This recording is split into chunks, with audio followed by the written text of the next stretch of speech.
শুনতে পাচ্ছ? ওকে।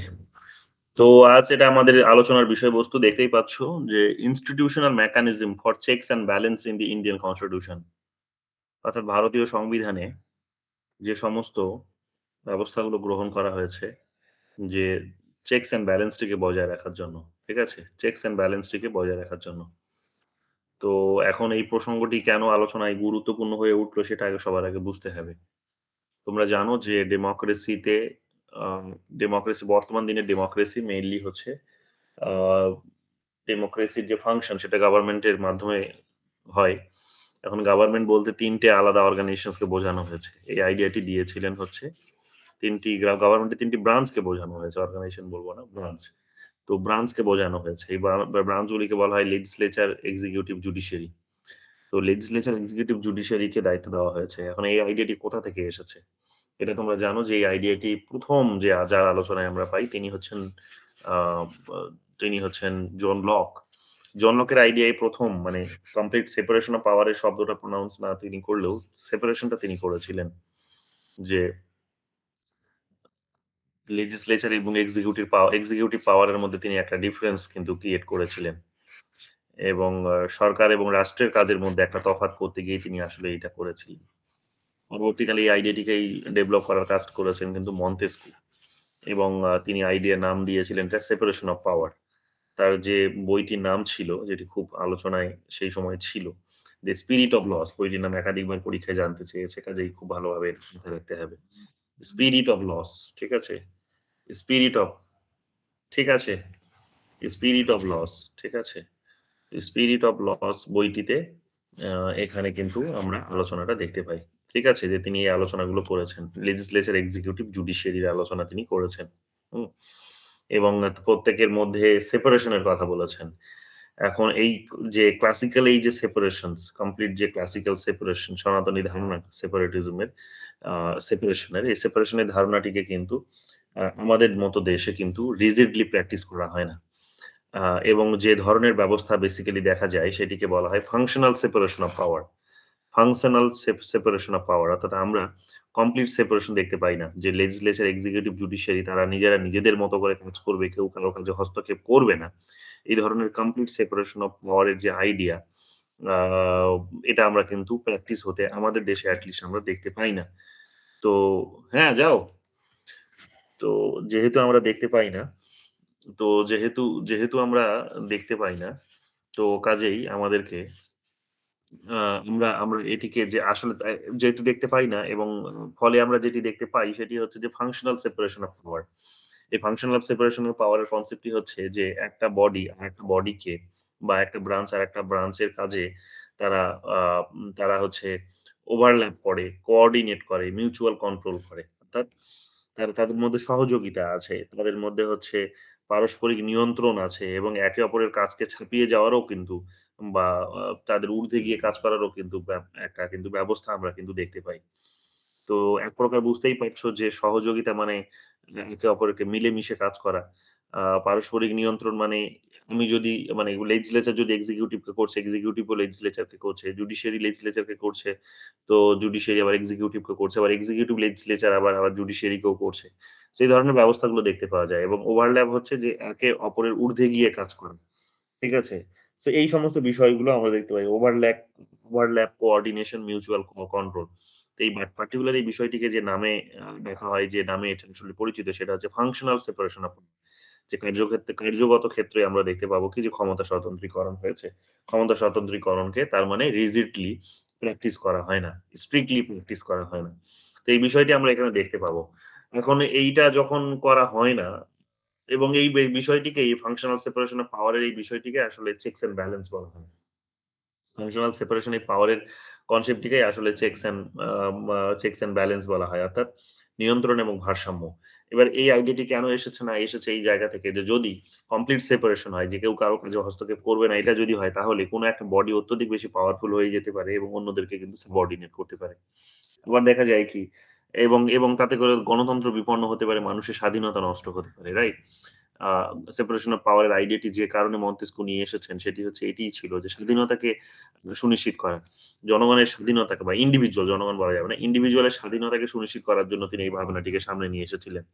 তো অত্যধিক বেশি যদি এই separation of power K value দেওয়া হয় বা রিজিডলি যদি ভ্যালু দেওয়া হয় তাহলে মুশকিলটা হবে যে কোন একটা অর্গানাইজেশন হয়তো অত্যধিক বেশি এম্পাওয়ার্ড হয়ে যেতে পারে এবং বাকিদেরকে সাবঅর্ডিনেট করতে পারে। তো এটা হতে পারে নাম্বার 1। নাম্বার 2 হচ্ছে যে যদি সরকারের কাজগুলোকে আমরা সেপারেট তো করি কিন্তু আসলে সেপারেট করল সেপারেট করলেও দেখা যাবে যে আ কমপ্লিট সেপারেশনস টা কিন্তু সম্ভব নয়।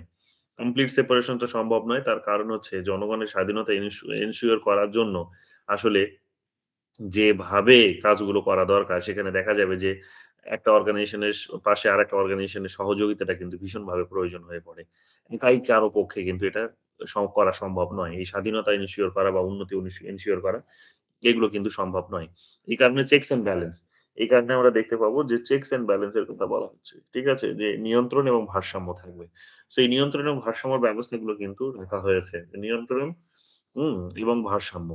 তো নিয়ন্ত্রণ থাকবে এবং নিয়ন্ত্রণের মধ্যে একটা ভারসাম্য থাকবে এবং এটার মধ্য দিয়ে এক প্রকার গণতন্ত্রের যে ভারসাম্য সেটা কিন্তু বজায় থাকবে এবং তার যে বেসিক উদ্দেশ্য সেটা হচ্ছে ব্যক্তির স্বাধীনতা সুনিশ্চিত করা সেই উদ্দেশ্যটা কিন্তু সফল হবে। তো এই ধরনের একটা আইডিয়া আমরা আমরা দেখতে পাবো যে এটা আ মন্তেস্কু আমাদেরকে কিন্তু উপহার দিয়েছেন এখনকার। এরপর আমরা দেখে নেব যে আমাদের ইন্ডিয়ান কনস্টিটিউশন অবশ্যই আমরা বলি যে ইন্ডিয়া একটা যুক্তরাষ্ট্রীয় কাঠামো। ইন্ডিয়া একটা হিন্দিতে আমরা এটা বলি যে যেমন আর্টিকেল আমাদের ১ নাম্বার আর্টিকেলেই মেনশন করা হয়েছে India that is Bharat shall be union of states. হ্যাঁ? আ এবং উইথ ফেডারেল স্ট্রাকচার এই কথাটিও বলা হয়েছে। India that is Bharat shall be union of states এই শব্দটি অনেকবার পরীক্ষায় এসেছে তোমরা জানো এই সেন্টেন্সটি। তো যাই হোক এখানে আমরা দেখতে পাবো যে India that is Bharat shall be union of states তার মানে হচ্ছে যে রাজ্য এবং ইউনিয়ন দুটোর এখানে একটা দুটো বিষয়ের দুটো ইউনিটের কথা বলা হয়েছে। তো এটার মধ্যেও তার মানে একটা ব্যালেন্স এরও কথা বলা হচ্ছে এক প্রকার। আর অন্যদিকে সরকারেরও আমরা জানি যে ৩ টে ব্রাঞ্চ আছে আমাদের দেশে। Legislature, executive, judiciary. সংবিধান যখন তৈরি করা হয়েছে তখন ৩ টে ব্রাঞ্চকে তৈরি করা হয়েছে। এখন এই ৩ টে ব্রাঞ্চ একে অপরের উপর তারা কিন্তু হস্তক্ষেপ করবে না। এবং এবং হচ্ছে প্রয়োজন পড়লে আবার করবে। আবার হচ্ছে তারা কিন্তু একে অপরকে কিন্তু ওভারল্যাপ ও করবে। এই সমস্ত বিষয়গুলো এবং সহযোগিতাও করবে। এই সমস্ত কনসেপ্ট গুলো আমাদের দেশে আছে। সো কাজেই বুঝতেই পারছো আমাদের দেশে আ এই যতই আমরা ফেডারালিজম এর কথা বলি না কেন, আমাদের এখানে দেখতে পাবো যে কমপ্লিট সেপারেশন অফ পাওয়ার টিকে ভ্যালু দেওয়া হয়নি।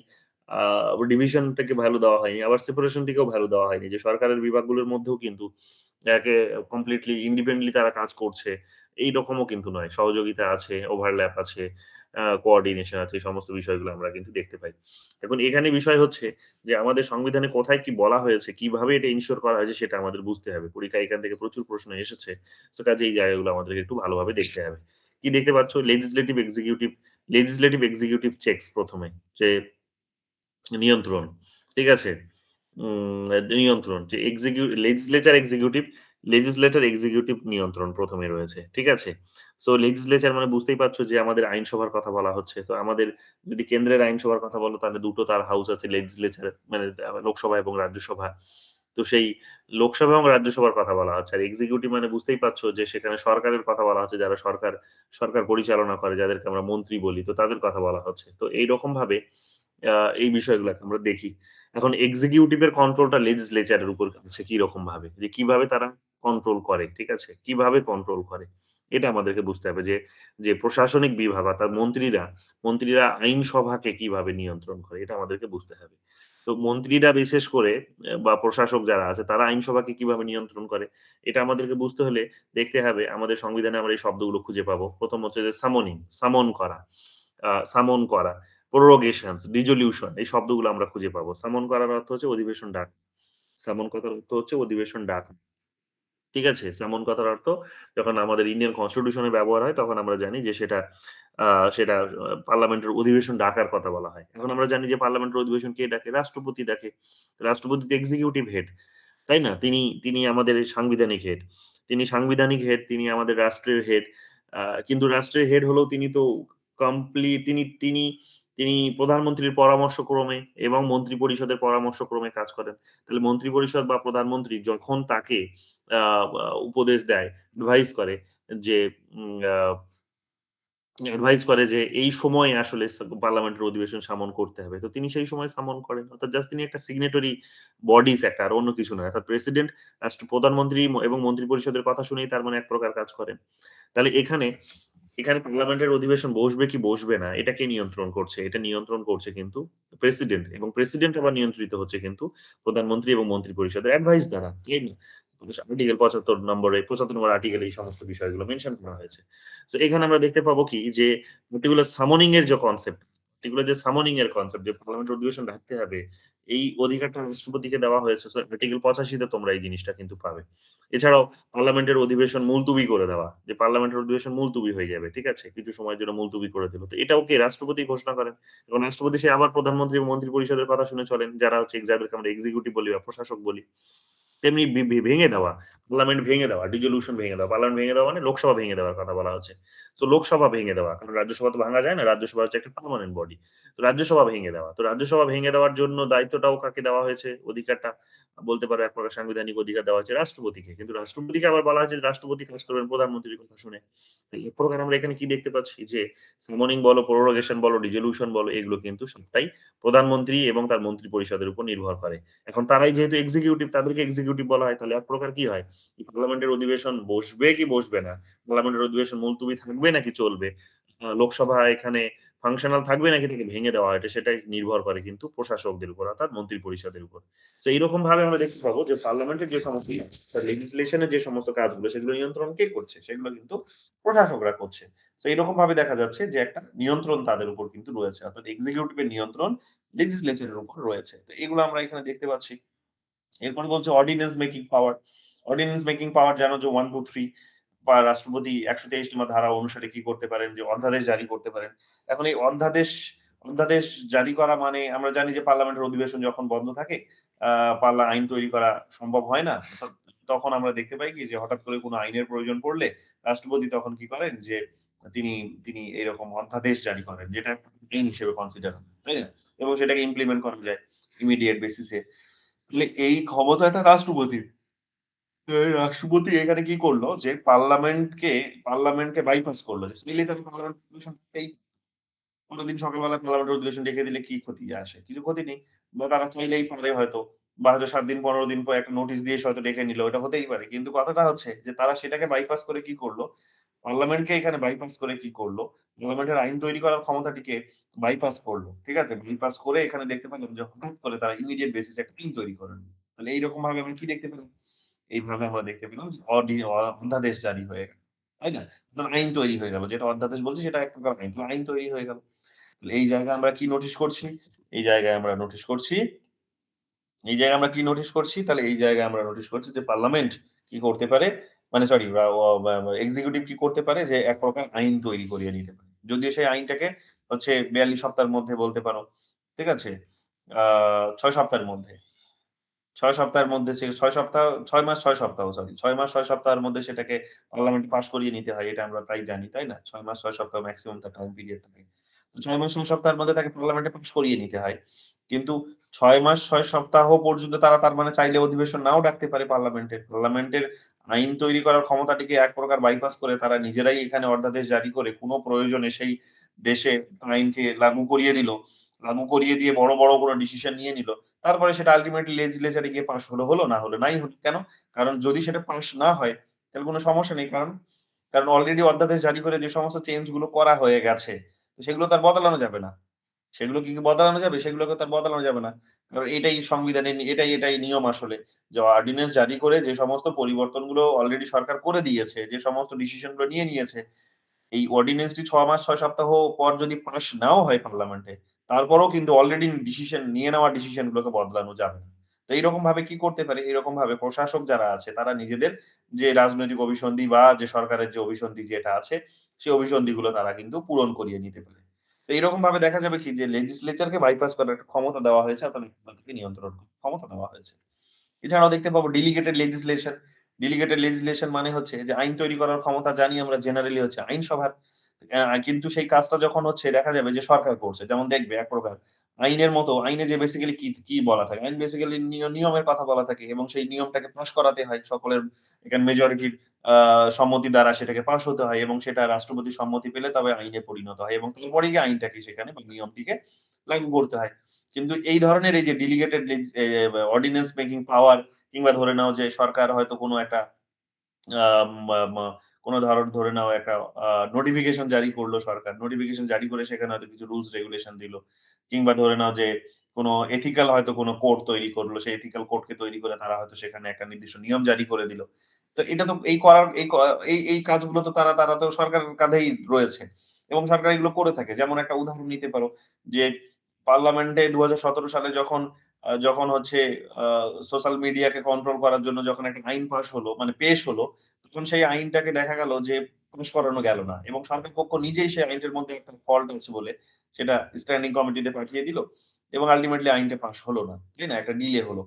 কিন্তু সেই সময়ের মধ্যে আমরা এবং আইনটা আল্টিমেটলি পাস হচ্ছে কখন? ২০২৩ সালে এসে। কিন্তু সরকার সেই একই উদ্দেশ্য সাধন করার জন্য যে মিডিয়াগুলোকে কন্ট্রোল করবে বলে তারা ২০২১ সালেতে কিন্তু তারা এথিক্যাল একটা কোড সেখানে কিন্তু লাগু করল। তাহলে সেই একই উদ্দেশ্যে মানে একই রকম সেই আইন নয়, কিন্তু আইন নয় কিন্তু একটা গভর্নমেন্টের একটা নোটিফিকেশন। গভর্নমেন্টের একটা এথিক্যাল কোড। তাহলে সেটা জারি করার মধ্যে দিয়ে তারা আল্টিমেট যে তাদের যে উদ্দেশ্য ছিল, সেই উদ্দেশ্যটাকে তারা হচ্ছে কিন্তু টেম্পোরারি বেসিস এ হলেও তারা কিন্তু এক প্রকার তারা সফল হয়ে গেল। তাই না? মিডিয়া গুলোকে তারা কন্ট্রোল করে ফেলল। তো এইরকম ভাবে দেখা যাবে কি মিডিয়াকে তারা কন্ট্রোল করে ফেলল উইথআউট এনি কিন্তু ল। তো ল হলে কি হতো না অবশ্যই সেখানে ৫৪৩ জন লোকসভাতে এবং ২৪৫ জন রাজ্যসভাতে যে মেম্বার আছেন তাদের হচ্ছে মেজরিটির অপিনিয়ন নিতে হতো। কিন্তু এখানে কারো মেজরিটির অপিনিয়ন লাগলো না। ওই মোটামুটি ওখানে পার্লামেন্টে মন্ত্রী পরিষদ মোটামুটি সরি এক্সিকিউটিভ এ দেখবে, এক্সিকিউটিভ এ মন্ত্রী পরিষদ সেখানে ডিসাইড করে নিল অল্প কিছু মানুষ। ঠিক আছে? মোটামুটি ধরে নাও যে ৬০ জন ৭০ জন মানুষ মিলে ডিসাইড করে নিল মন্ত্রী মিলে এবং সেখানে এবং তাদেরও মধ্যে হয়তো জানো যে প্রধানমন্ত্রীর কথাই শেষ কথা। প্রধানমন্ত্রী যেহেতু হেড এর উপর তো আর কেউ কথা বলেন না। তো স্বাভাবিকভাবেই তার কথাতেই এখানে কি হলো একটা আইন পাস হয়ে গেল এবং সেটাই কিন্তু লাগু হয়ে গেল। এরকম একটা নোটিফিকেশন জারি হয়ে গেল এবং সেটা আইনের মতোই সেটা কিন্তু সেই একই উদ্দেশ্যকে সাধন করার কাজ করছে।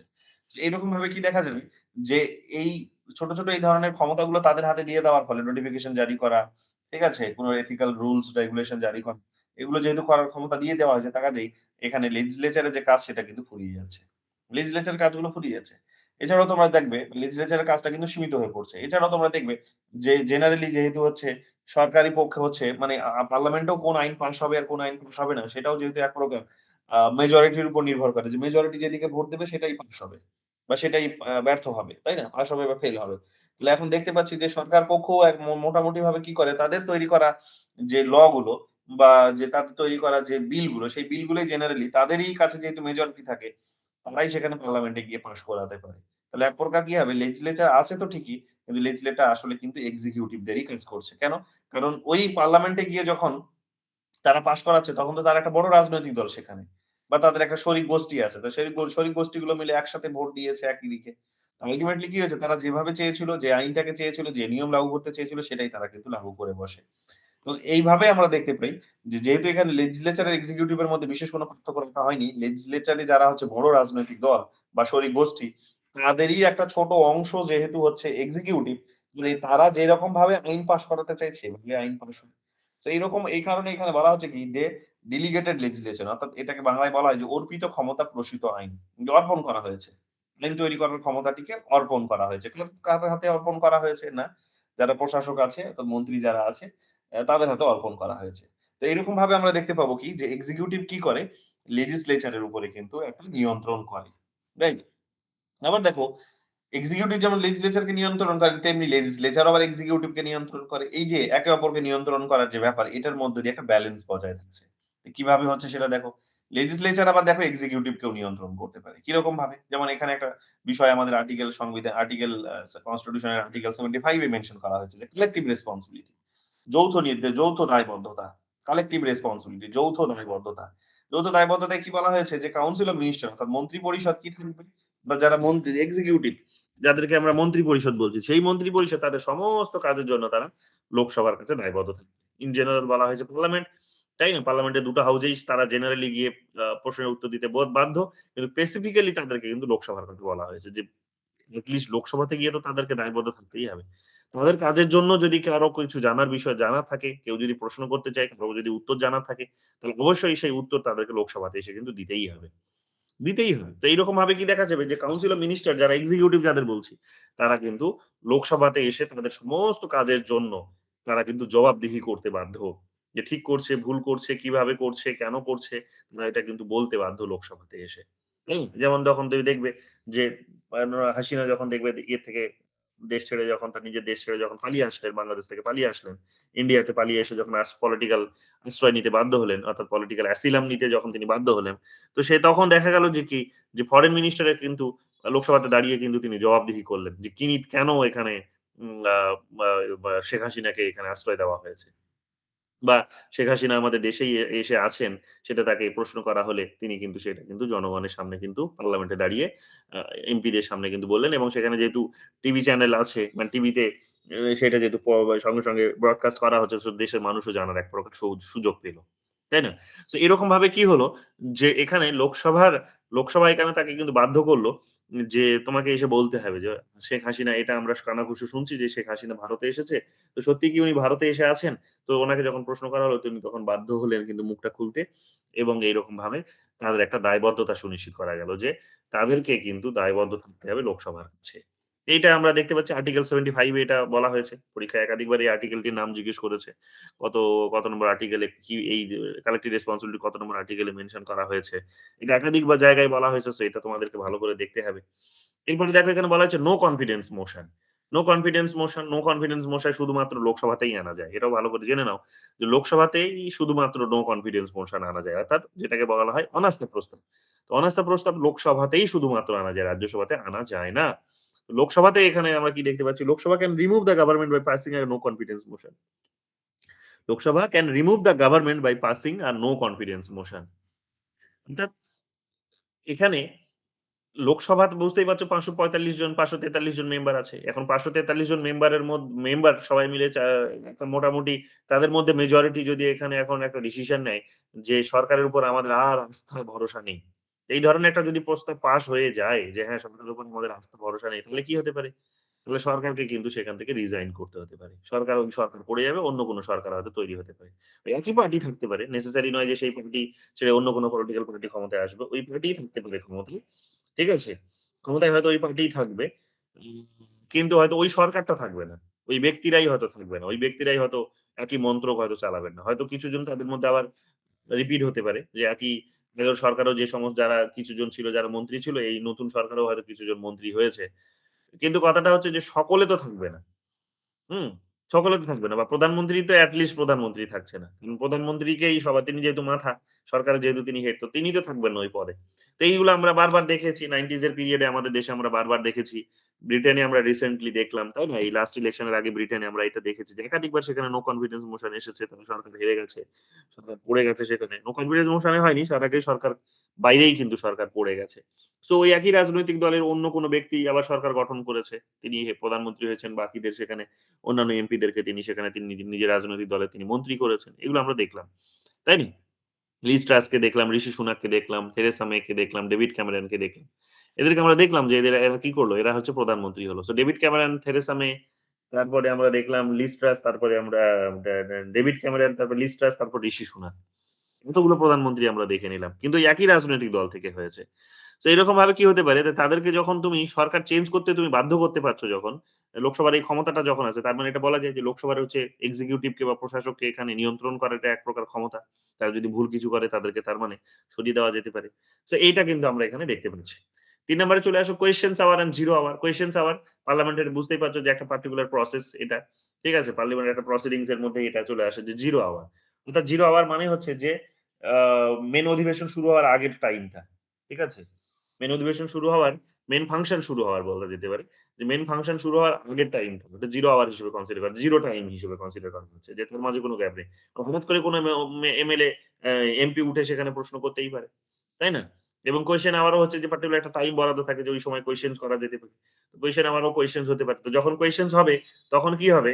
সেই কোয়েশ্চেনস গুলোর উত্তরও তাদেরকে দিতে হবে। কারণ কোয়েশ্চেনস হয়েছে মানে উত্তর তো দিতেই হবে। তো এই ধরনের একটা প্রভিশন যেহেতু সংবিধানের মধ্যে রাখা হয়েছে 0 আওয়ার বা কনস্টিটিউশন আওয়ার, কোয়েশ্চেন আওয়ার, যদিও 0 আওয়ার এর মেনশন পার্লামেন্টে সম্ভবত কনস্টিটিউশন এ সম্ভবত নেই। আমি এখন এক্সাক্ট বলতে পারছি না। সম্ভবত নেই কিন্তু কোয়েশ্চেনস আমাদের আছে।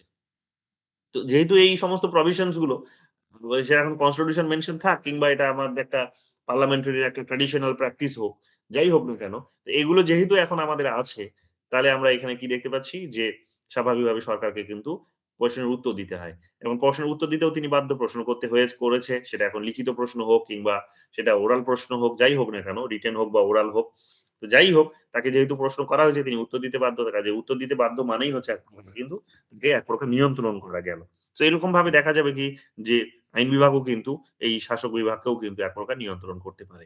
এছাড়াও বাজেটারি কন্ট্রোল এর বিষয় আছে। তোমরা জানো যে বাজেট পার্লামেন্টে পেশ করতে হয় এবং সেটার সাথে যদি মানি বিল বিষয় থাকে তাহলে অবশ্যই সেটা শুধুমাত্র লোকসভাতেই সেটা পেশ হবে। তো যখন পেশ হয় তখন আমরা দেখতে পাচ্ছি যে যখন পার্লামেন্টে হয়তো সরকার পক্ষ বলল যে আমাদের সরকার পক্ষ বাজেট পেশ করল, তখন হয়তো বলল হয়তো ফাইনান্স মিনিস্টার বাজেট পেশ করছেন, তখন তিনি অবশ্যই বাজেট পেশ করতে হলে রাষ্ট্রপতির আগাম অনুমতি নিতে হয়। তিনি যখন বাজেট পেশ করছেন তখন এখানে পরিষ্কার করে আমরা কি দেখতে পাচ্ছি? যে বাজেট পেশ করছেন তখন আমরা পরিষ্কার দেখতে পাচ্ছি। বাজেট পেশ করার সময় আমরা পরিষ্কার দেখতে পাচ্ছি কি শুনতে পাচ্ছি আমরা যে আ লেজিসলেচার তাদেরকে প্রশ্ন করে। মানে সরি নো, সরকার পক্ষ হয়তো বলেছে যে আমরা আগামী ১ বছরের জন্য আ আ মানে মানে আমরা বাজেট তৈরি করেছি। ১ বছরের খরচ, ইনকাম এবং খরচের বাজেট তৈরি করেছি। কত টাকা ইনকাম হবে, কত টাকা আমরা ব্যয় করব, কোন খাতে ব্যয় করব, কি কাজ করব। এগুলো হয়তো একটা নিয়ম, এটা একটা হয়তো দলিল তারা তৈরি করেছে। ঠিক আছে? এখন সেটার জন্য তো টাকা দরকার। তো ধরে নাও তারা ধার্য করেছে যে তারা ৳১,০০,০০,০০,০০০ টাকা লাগবে এটা করতে। ৳১,০০,০০,০০,০০০ টাকা এখন পার্লামেন্টে গিয়ে তাদেরকে বলতে হবে। সমস্ত ৫৪৩ জন মেম্বারকে গিয়ে বলতে হবে ওখানে। অর্থাৎ ওই অধিবেশন চলার সময় বাজেট সেশন যখন চলবে যারা উপস্থিত থাকবে সেই সময় মেজরিটি। তাদেরকে গিয়ে বলতে হবে যে আমার এত টাকা লাগবে, এই খাতে লাগবে। এখন যদি সেখানে পার্লামেন্টের অন্যান্য সদস্যরা বা মেজরিটি অফ সদস্য যদি মনে করে যে না অমুক খাতে তুমি টাকা চাইছো কিন্তু এটা এই খাতে দেওয়া যাবে না। বা তুমি অনেক বেশি টাকা চাইছো। কম আমরা দিতে পারি। এত বেশি দিতে পারব না। তো যখন পার্টিকুলার এই কথাটা তাকে বলা হবে এই কথাটা বলে তাকে যখন তার খরচাটা হয়তো কমিয়ে দেওয়া যেতে পারে। কিংবা হয়তো বাড়িয়ে দেওয়া যেতে পারে। কোন খাতে সরকার খুবই কম খরচা করছে। সেটা হয়তো বলছে যে, "না, এত কম খরচা এটা হবে না। সরকারকে এখানে বাড়াতে হবে।" তো কেউ যদি এই কথাটা বলে এবং আল্টিমেটলি যদি সেই সিদ্ধান্তটা যদি পাস হয় তার মানে কি হবে? বাজেটটা ওরা যেভাবে চাইছিল সেভাবে পাস হলো না। তার মানে পার্লামেন্টের অন্যান্য সদস্যরা যেভাবে চাইছিল এবং মেজরিটি সিদ্ধান্তে যদি পাস হয়, তাহলে সেইভাবে সেটা পাস হলো। তার মানে এখানে কি হবে? যে বাজেটের উপরেও কিন্তু সরকারের একটা নিয়ন্ত্রণ থাকবে। কারণ সরকার আবার যদি বাজেট পাস করাতে ব্যর্থ হয়, তাহলে তো সরকার রান করবে না। দেশের অর্থনৈতিক ব্যবস্থা তো সেখানে ভেঙে পড়বে এক প্রকার। মানে ধরে নাও উন্নয়ন ভেঙে পড়বে। উন্নয়ন তো আর হবে না।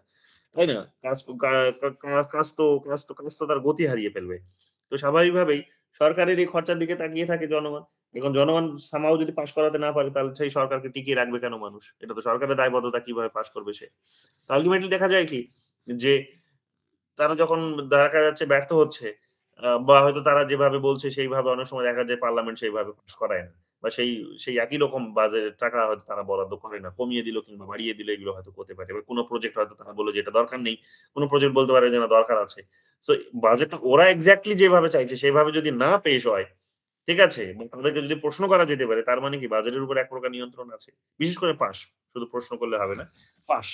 তো পাশের বিষয়টা যখন নির্ধারণ করে যে এক প্রকার যখন ধরে নাও যে পার্লামেন্ট, ঠিক আছে? লেজিসলেচার তখন আমরা এখানে কি বলতে পারি যে হ্যাঁ, সরকারের এক্সিকিউটিভ এর উপর তার মানে আমাদের একটা নিয়ন্ত্রণ আছে। ভালো রকম একটা নিয়ন্ত্রণ আছে। তো এই বিষয়টিও আমরা এখানে কিন্তু পরিষ্কার দেখতে পাচ্ছি। এছাড়াও তোমরা দেখতে পাবে ইমপিচমেন্ট পাওয়ার। ইমপিচমেন্ট পাওয়ার অবশ্যই ইমপিচমেন্ট পাওয়ার রাষ্ট্রপতির কথা বলা হচ্ছে। রাষ্ট্রপতি যেহেতু দেশের হচ্ছে আ সাংবিধানিক হেড তিনি যেহেতু রাষ্ট্রের হেড, ঠিক আছে? তিনি নাম সর্বস্ব শাসক হলেও যেহেতু তিনি হেড। তো স্বাভাবিকভাবে তাকে ইমপিচ করা মানে কি? তাকে ইমপিচ করা মানে হচ্ছে যে তার কোন মানে কখন করা যায় মেইনলি এটা জানতে হবে। ঠিক আছে? তাকে যখন ইমপিচ করা হচ্ছে তখন দেখা যাবে যে তিনি হয়তো কোন ভুল কাজ করেছেন। সেই কারণে তাকে ইমপিচ করা হচ্ছে। এবার ভুল কাজটা তিনি করেন না। আসলে তাকে তো করানো হয়। কেন? কারণ তিনি তো আবার প্রধানমন্ত্রী এবং তার মন্ত্রী পরিষদের উপদেশ শুনে কাজ করতে বাধ্য। কিন্তু রাষ্ট্রপতিকে যখন সরিয়ে দেওয়া হচ্ছে তখন সেটা কিন্তু এক প্রকার সরকারের উপরেও কিন্তু একটা নিয়ন্ত্রণ। মানে ইমপিচমেন্ট টা শুধু রাষ্ট্রপতির উপর থাকে না। সুপ্রিম কোর্টের বিচারপতিদের উপরেও থাকে। এখানে যেহেতু আমরা এক্সিকিউটিভ নিয়ে পড়ছি তাই এক্সিকিউটিভ টাই পড়ব, বুঝবো। তো এখানে কি বলা হচ্ছে? এখানে বলা হচ্ছে যে রাষ্ট্রপতিকে সরিয়ে দেওয়া মানে এক প্রকার সেখানে কিন্তু সরকারের উপর এটা কিন্তু এক নেগেটিভ একটা মার্ক। তো সরকারকে কন্ট্রোল করে ফেলা। এরকম ভাবে দেখা যাবে কি যে এক্সিকিউটিভ কে কন্ট্রোল করার একটা ব্যাপার কিন্তু এখানে চলে আসছে। ইমপিচমেন্ট এর ব্যবস্থাটাও যেহেতু সংবিধানে জায়গা পাচ্ছে তার মানে এরকম ভাবে লেজিসলেচার এক্সিকিউটিভ কে এখানে নিয়ন্ত্রণ করতে পারে। এগুলো আমরা এখানে দেখতে পাচ্ছি। এরপরে এখানে কি আসছে? এরপরে এখানে বলছে লেজিসলেচার জুডিশিয়ারি চেকস। লেজিসলেচার অর্থাৎ আইন বিভাগ আইন বিভাগ এবং আইন বিভাগ এবং হচ্ছে বিচার বিভাগের মধ্যে কিভাবে ভারসাম্য বজায় আছে দেখো। ভারসাম্যটা বজায় আছে এরকম যে আইনসভা হচ্ছে বিচার বিভাগকে হচ্ছে আ নিয়ন্ত্রণ করতে পারে।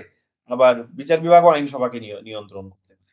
তাই না? দুটোই এখানে আছে যেহেতু তাই এখানে চেকস টা বজায় আছে, ভারসাম্যটা বজায় আছে।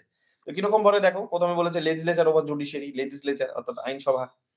আইনসভা, আইনসভা কাকে করতে পারে? বিচার বিভাগকে করতে পারে। তো আইনসভা যখন বিচার বিভাগকে করতে পারে এটা যখন এখানে পরিষ্কার করে বলছে, তখন কি দেখতে পাচ্ছি আমরা? The judges of the Supreme Court and High Courts can be removed by Parliament on grounds of proven misbehavior of incapacity. অর্থাৎ ওই যে বললাম যে বিচার বিভাগের বিচারপতিরা যদি কোন ভুল কাজ করেন, কিংবা যদি অনৈতিক কোন কাজ করেন, আইন বিরুদ্ধ যদি কোন কাজ করেন, নিয়ম বিরুদ্ধ যদি কোন কাজ করেন, তাহলে কি হতে পারে? তাহলে পার্লামেন্টের সদস্যরা তাদেরকে সরিয়ে দিতে পারে। যেমন তোমরা দেখলে যে একজন বিচারপতির বাড়িতে এখানে বেশ বেশ অনেক টাকা পাওয়া গেল এবং সেটা সেটা প প পোড়ানো অবস্থায় পাওয়া গেল, তাই না? তো স্বাভাবিকভাবে এখন কি হচ্ছে তার ইমপিচমেন্ট নিয়ে এখন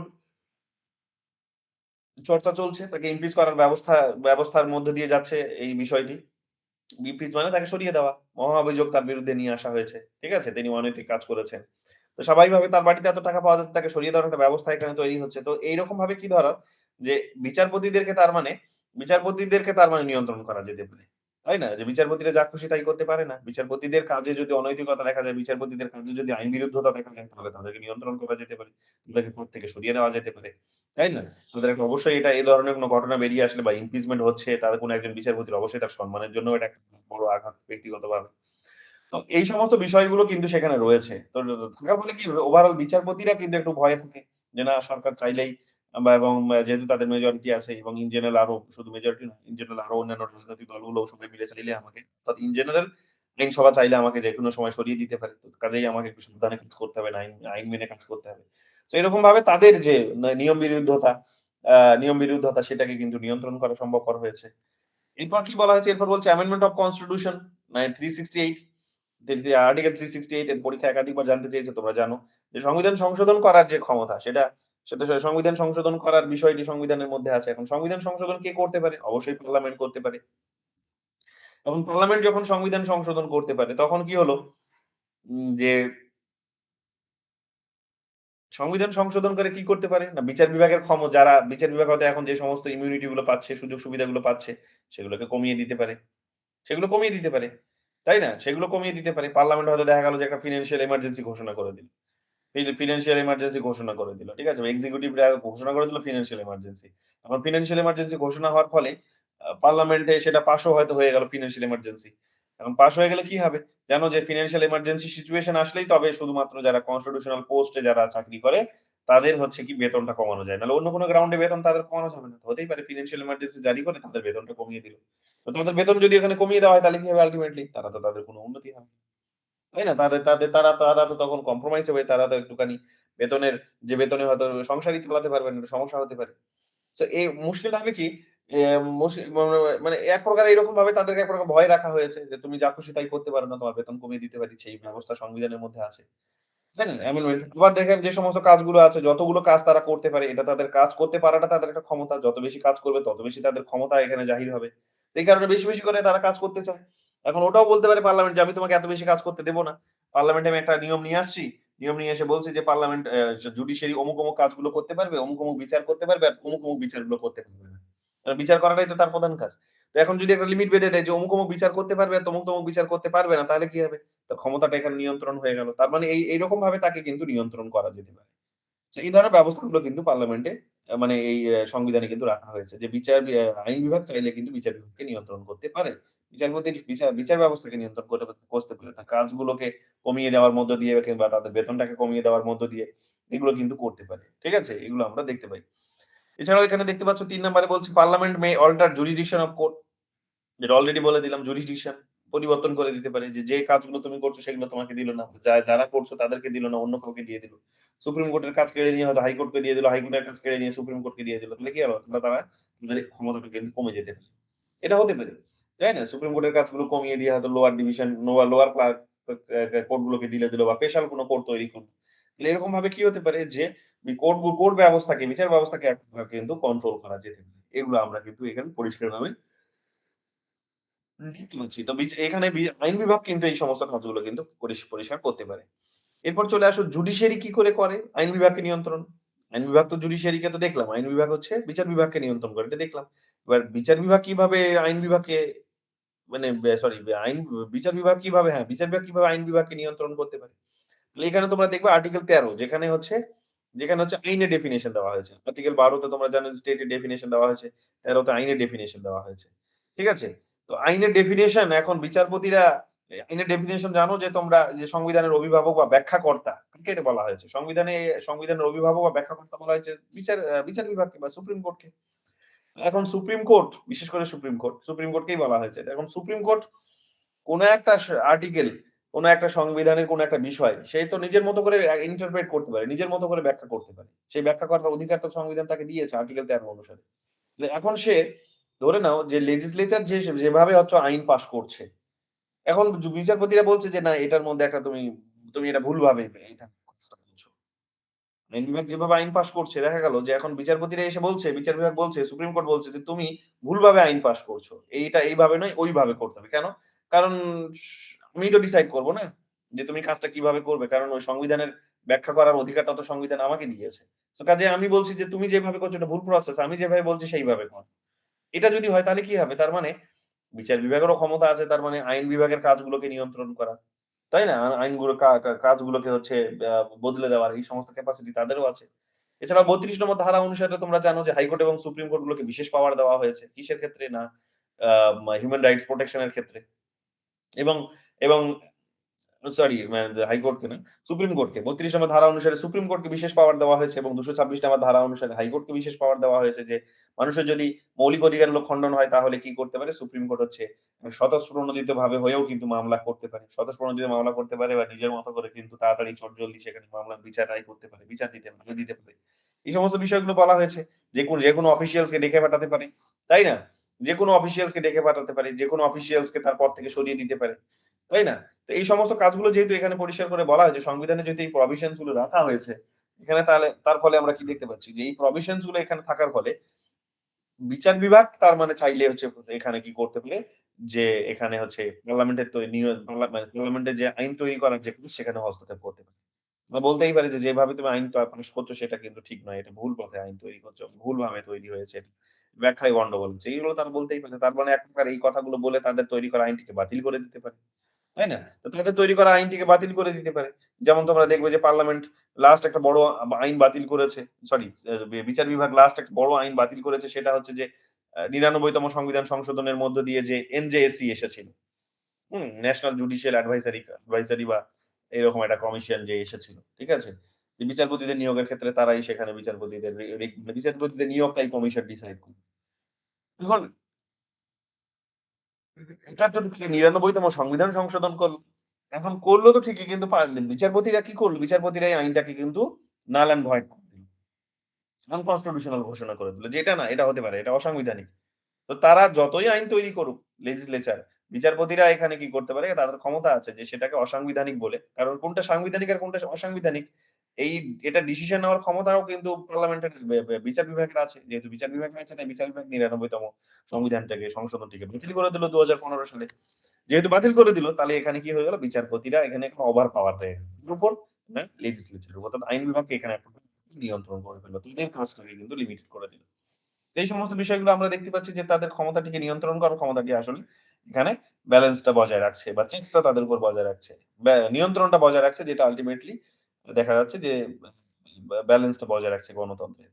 যাই হোক এরপরে দেখতে পাচ্ছি বেসিক স্ট্রাকচার ডক্টরিন নিয়ে কথা বলা হয়েছে। সেই বিচারপতিরাই দেখবে সুপ্রিম কোর্টে তাদের জাজমেন্টের মধ্য দিয়ে বলা হয়েছে যে আইন বিভাগ চাইলে যেকোনো আইন পাস করতে পারে না। যেকোনো কিছু পরিবর্তন করে দেবে তারা নতুন কিছু নিয়ে আসবে এটা হতে পারে না। একটা নির্দিষ্ট একটা সংবিধানের কাঠামো আছে। মৌলিক কাঠামো যেটাকে বলা যেতে পারে। এই মৌলিক কাঠামোটাকে ভাঙা যাবে না। এবং সেই মৌলিক কাঠামোর মধ্যে অনেক কিছুই ঢুকিয়ে দিয়েছে। যুক্তরাষ্ট্রের কাঠামো ঢুকিয়ে দিয়েছে, সেকুলারিজম ঢুকিয়ে দিয়েছে, মৌলিক অধিকারগুলোকে ঢুকিয়ে দিয়েছে, ৩২ নম্বর ধারাকে ঢুকিয়ে দিয়েছে সেখানে, ২২৬ নম্বর ধারা ঢুকিয়ে দিয়েছে। এই সমস্ত অনেক কিছুই সেখানে আছে। তাহলে যেহেতু এখানে আছে এগুলোকে আর বদলাতে পারবে না। অনেকগুলোকে বদলানো যাবে না। 368 এরও আছে। এগুলোকে বদলানো যাবে না। এই কথাগুলো পরিষ্কার করে তারা বলেছে। তাহলে সুপ্রিম কোর্ট এই ক্ষমতাটা আছে। হুম। টাইম টু টাইম তারা কি করতে পারে? তাদের নির্দেশ বা যে আদেশের মধ্য দিয়ে বা তাদের জাজমেন্টের বা রায়ের মধ্য দিয়ে তারা কি করতে পারে? যে কোনটা মৌলিক কাঠামো সংবিধানে তারা সেটা কিন্তু ডিফাইন করতে পারে। তাহলে ফলে কি হবে? পার্লামেন্টের কিছু আইন যদি সেই মৌলিক কাঠামোকে ব্রেক করে তাহলে সেই আইনগুলোকে সে বাতিল করে দেবে এবং বাতিল করেছে অনেক এইরকম ভাবে। আল্টিমেটলি এরকম ভাবে মৌলিক কাঠামোর আন্ডারে কোন মৌলিক কাঠামোর একটা কনসেপ্ট তৈরি করার মধ্যে দিয়ে তারা কি করছে বিচার আইন বিভাগকে উম মানে যেকোনো কিছু যা খুশি তারা নিজেদের প্রয়োজন মতো কাজ করতে তারা কিন্তু টোটাল বাধা প্রদান করছে। এটা আমরা দেখতে পাই। এটা অলরেডি আমাদের ইন্ডিয়ান পলিটিক্স এবং জুডিশিয়ারির ইতিহাসে একাধিকবার এখানে হয়েছে। বলছি পাওয়ার টু ইন্টারপ্রেট কনস্টিটিউশন অলরেডি বলে দিলাম যে সংবিধানের ব্যাখ্যা করার ক্ষমতাটা তো বা অধিকারটা তো সুপ্রিম কোর্টকেই দেওয়া হয়েছে। যেহেতু সুপ্রিম কোর্টকে দেওয়া হয়েছে তাই সুপ্রিম কোর্ট এখানে কি করতে পারে? নিজের মতো করে ব্যাখ্যা করতে পারে। কাজেই আইন বিভাগ যেভাবে কাজ করছে সেই কাজটা তো বলতে পারে যে তুমি ভুলভাবে করছো।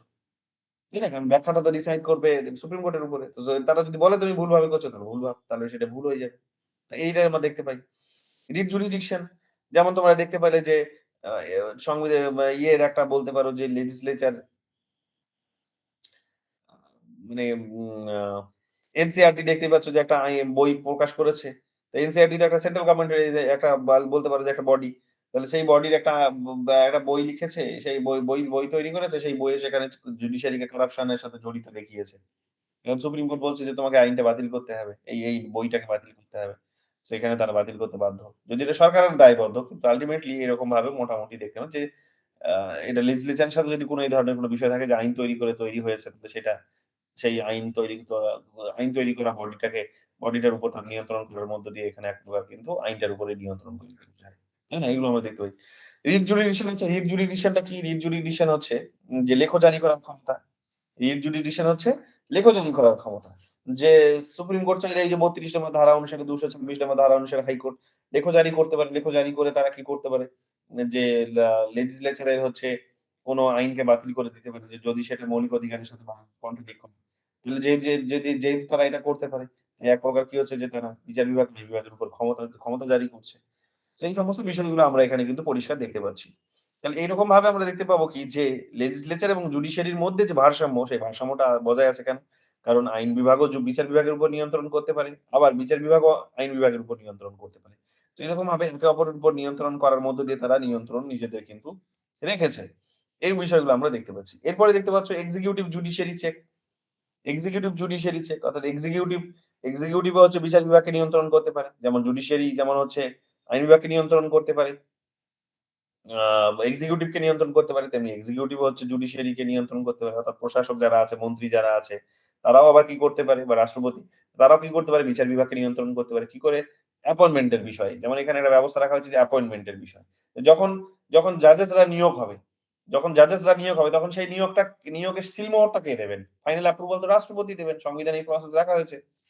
আর্টিকেল ১২৪, ২১৭ এর মধ্যে এই সমস্ত কথাগুলো বলা হয়েছে। তো অ্যাপয়েন্টমেন্টটা এখানে রাষ্ট্রপতি দেবেন। যতক্ষণ না রাষ্ট্রপতি সই করছে ততক্ষণ তো বিচার বিভাগ ওই খালি থাকবে।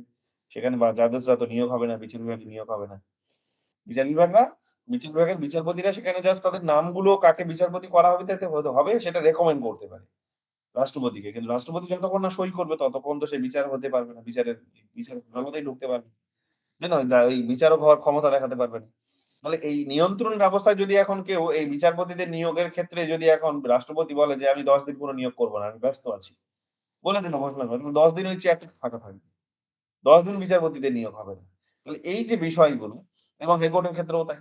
তাহলে এই বিষয়গুলোর মধ্যে দিয়ে কি হচ্ছে যে প্রশাসক যিনি আছেন, প্রশাসক এখানে আইন বিভাগকে নিয়ন্ত্রণ করতে পারে, বিচার বিভাগকে নিয়ন্ত্রণ করতে পারে। এখন রাষ্ট্রপতি জানো যে রাষ্ট্রপতি প্রধানমন্ত্রী এবং তার মন্ত্রী পরিষদের কথা শুনে চলতে বাধ্য। তো কাজেই প্রধানমন্ত্রী এবং তার মন্ত্রী পরিষদ যদি রাষ্ট্রপতিকে বলে যে আপনি এখন সই করবেন না, দাঁড়ান ১০ দিন থেমে যান। তাহলে তো এখানে সই হবে না।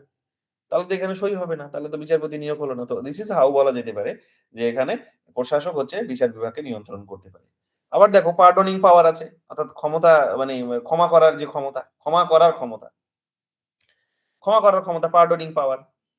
তাহলে পার্ডনিং পাওয়ার প্রেসিডেন্ট এখানে কি করতে পারে? প্রেসিডেন্ট এখানে ক্ষমা করতে পারে। প্রেসিডেন্ট এখানে কাউকে ক্ষমা করতে পারে, তাই না? এখন এক্সিকিউটিভরা হয়তো দেখা গেল যে তারা চাইছিল যে সরকার পক্ষ হয়তো চাইছিল যে কোন একজন ব্যক্তি তিনি অপরাধ করেছেন। আ হ্যাঁ, হ্যাঁ, মানে এক্সিকিউটিভ হয়তো চাইছে যে কোন একজন ব্যক্তি তিনি অপরাধ করেছেন, বিচার বিভাগ তাকে কি দিয়েছে? না তাকে শাস্তি দিয়েছে, মৃত্যুদণ্ড দিয়েছে।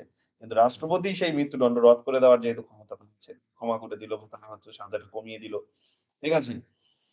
বা অন্য কোনো সাজা দিল। এটা হয়তো যদি করার যেহেতু তার ক্ষমতাটা সংবিধানে যদি দেওয়া হয়েছে, তাই বিচার বিভাগ যতই বলুক তাকে মৃত্যুদণ্ডও দেওয়া হবে, তাকে মৃত্যুদণ্ড তার নাও হতে পারে। কারণ রাষ্ট্রপতি তাকে ক্ষমা করে দিয়েছে। সো বিচার বিভাগ চাইলেই যে তার মৃত্যুদণ্ড হবে তা নয়। কাজেই বিচার বিভাগের যে সিদ্ধান্ত সেটা তার মানে ইমপ্লিমেন্ট হবে না একই রকম ভাবে। তো যেহেতু বিচার বিভাগের সিদ্ধান্ত একই রকম ভাবে ইমপ্লিমেন্ট হবে না, তাই এখানে কি বলা যেতে পারে যে প্রশাসকের ক্ষমতাটা জিতে গেল। এইরকম ভাবে প্রশাসক কিন্তু বিচার বিভাগের সিদ্ধান্তগুলোকে নালিফাই করতে পারে। তাই না? তো এইরকম ভাবে তাদের উপর বিচার বিভাগের উপর নিয়ন্ত্রণ করতে পারে। ঠিক একই রকম ভাবে ইমপ্লিমেন্টেশন অফ জুডিশিয়াল ডিসিশনস যে জুডিশিয়াল ডিসিশন এর সময় বিভিন্ন সময় বিচারপতিরা বিভিন্ন জাজমেন্ট দিচ্ছে। এখন প্রশাসক যারা আছে তাদেরকেই তো ইমপ্লিমেন্ট করতে হয় সেটাকে। তারা বলে দিল হয়তো যেমন ২০১৯ সালের দিকে এসে বলে দিয়েছিল ১৯ ১৭ কিংবা ১৯ এর দিকে যে সরকারকে একটা আইন নিয়ে আসতে হবে। ট্রিপল তালাক, ইনস্ট্যান্ট ট্রিপল তালাক নিয়ন্ত্রণ করার জন্য আইন নিয়ে আসতে হবে। তো বিচারপতিরা তো জাজমেন্ট দিয়ে দিল। কিন্তু আমরা দেখলাম যে সেটা রাতারাতি বিচারপতিরা সরকার করল না। সেটা করতে ৬ মাস আরো লাগিয়ে দিল। ৬ মাস পর সেই কাজটা তারা করল। ৬ মাস যাবত পরে এটা করল। তো তারা তো চাইলে তো ১৫ দিনের মধ্যে ২০ দিনের মধ্যেই করতে পারত। কিন্তু করল না। তারা ৬ মাস লাগিয়ে দিল। তাহলে এরকম ভাবে কি করতে পারে? তারা ডিসিশন গুলো যেটা বিচার বিভাগের ডিসিশন আছে সেই ডিসিশনটাকে তারা ইমপ্লিমেন্ট নাও করতে পারে। আইন তৈরি নাও করতে পারে। তাই না? বা তারা হয়তো কোন একটা ডিসিশন নিল যে অমুক ব্যক্তিকে পদ থেকে সরিয়ে দিতে হবে। তারা তো ডিসিশনটা নিয়ে নিল। কিন্তু বিচার বিভাগ বলছে যে, "না, আমরা ওকে সরাবো না। এখন সরাবো না।" তাহলে বিচার বিভাগ চাইলেই তো হবে না। বিচার বিভাগ যায় রায়টা দিতে পারে। কিন্তু তাকে সরানোর জন্য ফাইনাল সিগনেচারটা তো তাকে তো করতে হবে সেই তো প্রশাসককে, মুখ্য সচিবকে। মুখ্য সচিব বলছে, "আমি ওকে সরাবো না। তো চুপ করে থাকো এখন।" তো এরকম ভাবে কি হতে পারে? তাদের ডিসিশনটা ইমপ্লিমেন্ট নাও হতে পারে। তাই না? তাদের সরানোর চিঠিটা তো সেই সরকারের পক্ষ হয়েই তো ওদের কাছে গিয়ে পৌঁছাবে। সরকার পক্ষ ওটাকে পকেটে পুরে রাখবে। কিছুদিন যে এখন আমি ওটা পাঠাবো না। কিছুদিন ও পদে থাক, আরো কিছুদিন পদে থাক। তারপরে আমি ওকে সরাবো। হতেই পারে। এইরকম ভাবে দেখা যাবে কি যে বিচারপতিদের যে ডিসিশন গুলো সেই ডিসিশন গুলোও আসলে ইমপ্লিমেন্ট হবে কি হবে না সেটা নির্ভর করে যেহেতু প্রশাসকদের উপরে। তাই এখানে কি হতে পারে? প্রশাসক বা বিচার বিভাগের উপরে নিয়ন্ত্রণ করতে পারে। ঠিক একই রকম ভাবে আবার বিচারপতিরা আবার সরকারকে আবার নিয়ন্ত্রণ করতে পারে। বিচারপতিরা সরকারকে কি করে নিয়ন্ত্রণ করতে পারে? বিচারপতিরা সরকারকে নিয়ন্ত্রণ করতে পারে যেমন হচ্ছে বিচারপতি সরকারের তৈরি করা কোনো একটা নিয়ম, কোনো একটা আইন, কোনো একটা রুলস, কোনো একটা রেগুলেশনস, কোনো একটা সিদ্ধান্ত সেটার উপর কিন্তু বিচার বিভাগীয় সমীক্ষা লাগিয়ে দিতে পারে। রিভিউ করব আমরা যে তোমরা যেভাবে কাজ করছো সেটা ঠিক করে করছো না। আমরা রিভিউ করে দেখব যে তোমরা ঠিক করছো কিনা। যদি এটা বলে দেয় তাহলে। অর্থাৎ কোনো একটা কেস ফাইল হয়েছে এখন বিচারপতিরা সেই কেসটা শুনেছে বা তারা স্বতঃস্ফূর্তই মামলা করতে পারে। নিজের থেকেও মামলা করতে পারে। তাই সেই ক্ষমতাটাও সেখানে বিচারপতিদেরকে দেওয়া হয়েছে, সুপ্রিম কোর্টকে দেওয়া হয়েছে। এখন স্বতঃস্ফূর্ত মামলাই হোক কিংবা কেউ হয়তো সেখানে মামলা করেছে। এবং সেইটাকে তারা বলল যে হ্যাঁ, মামলাটা আমরা শুনবো। যে মামলা করা কি করেছে কি মামলা করেছে যে সরকার আমাদেরকে হচ্ছে চাল, ডাল, রেশন, গম দিচ্ছে না। কোন একজন ব্যক্তি এখন বিচারপতিদের কাছে গিয়ে অভিযোগ করল। তো এটা আমাদের দেওয়া উচিত। এখন সরকার দিচ্ছে না। এখন এই ব্যক্তি এখন গিয়ে বিচারপতিদের কাছে গিয়ে বলছে যে আমাকে চাল, ডাল, রেশন, ডাল দিচ্ছে না। এটা দেওয়া উচিত আমাকে। এখন উনি বিচারপতিরা বলছেন হ্যাঁ, মামলাটা শুনবো এবং আমরা রায় দেব। যে সেটা দেওয়া উচিত কি উচিত না। এখন বিচারপতিরা বলে দিল যে তোমাকে চাল, ডাল, রেশন, গম দিতে হবে। যদি এখন বলে যে দিতে হবে তাহলে তো দিতে হবে। তাহলে এরকম ভাবে ওদের সিদ্ধান্ত ছিল, এক্সিকিউটিভ এর সিদ্ধান্ত ছিল আমরা দেব না চাল, ডাল, রেশন। কিন্তু এখন বিচারপতিরা বলছে দিতে হবে তো দিতে হবে। তো এরকম ভাবে বিচারপতি কি করে এক্সিকিউটিভ এর যে সিদ্ধান্ত সেটা হ্যাঁ হোক সিদ্ধান্ত বা না সিদ্ধান্ত হোক, যাই সিদ্ধান্ত হোক সেটাকে কিন্তু নিয়ন্ত্রণ করতে পারে। এইরকম ভাবে জিনিসগুলো কিন্তু নিয়ন্ত্রিত হতে পারে। এরপরে কি বলছে পাবলিক ইন্টারেস্ট লিটিগেশন, পিল। পাবলিক ইন্টারেস্ট যে এমন কোন সিদ্ধান্ত হয়তো সরকার নিয়েছে, যে এমন কোন সিদ্ধান্ত সরকার নিয়েছে যে যেটা জনস্বার্থকে বিঘ্নিত করছে। জনস্বার্থে সেটা একটা আঘাত আনছে। তাহলে এখানে কোন একটা ব্যক্তি সেখানে সুপ্রিম কোর্টে গিয়ে বলব যে সরকার অমুক একটা সিদ্ধান্ত নিয়েছে। সেই সিদ্ধান্তটা হয়তো কি করতে পারে যে জনস্বার্থকে আঘাত করছে। তাহলে এটাকে বাতিল করতে হবে। এখন সরকার সুপ্রিম কোর্ট রায় দিল যে হ্যাঁ, এটা ঠিক নয়। এটা জনস্বার্থকে বিঘ্নিত করছে। তাহলে এক্সিকিউটিভ এর সেই সিদ্ধান্তটা বাতিল হয়ে যেতে পারে এখানে। জনস্বার্থের এক্সকিউজ দেখিয়ে। তাহলে এরকম ভাবে বিচার বিভাগ কি করতে পারে? প্রশাসক বা সরকারের যে কাজ সেটাকে কিন্তু নিয়ন্ত্রণ করতে পারে। আবার কনটেম্প অফ পাওয়ার এর কথাও বলতে পারে। কনটেম্প অফ পাওয়ার। ঠিক আছে? কনটেম্প অর্থাৎ অবমাননা। যে বিচার বিভাগরা বলছে যে তারা রায় দিয়েছিল যে কোন একটা কাজ করার। যে অমুকজন বিচারপতি অমুকজন এক্সিকিউটিভ হবে, অমুকজন একজন আইএএস অফিসার বা আইপিএস অফিসার বা কোন ডিএম কে সরিয়ে দিতে হবে তাকে পদ থেকে। কারণ তিনি অন্যায় করেছেন, কারণ তিনি আইন বিরুদ্ধ কাজ করেছেন। এখন ওরা একটা ডিসিশন নিয়ে নিল।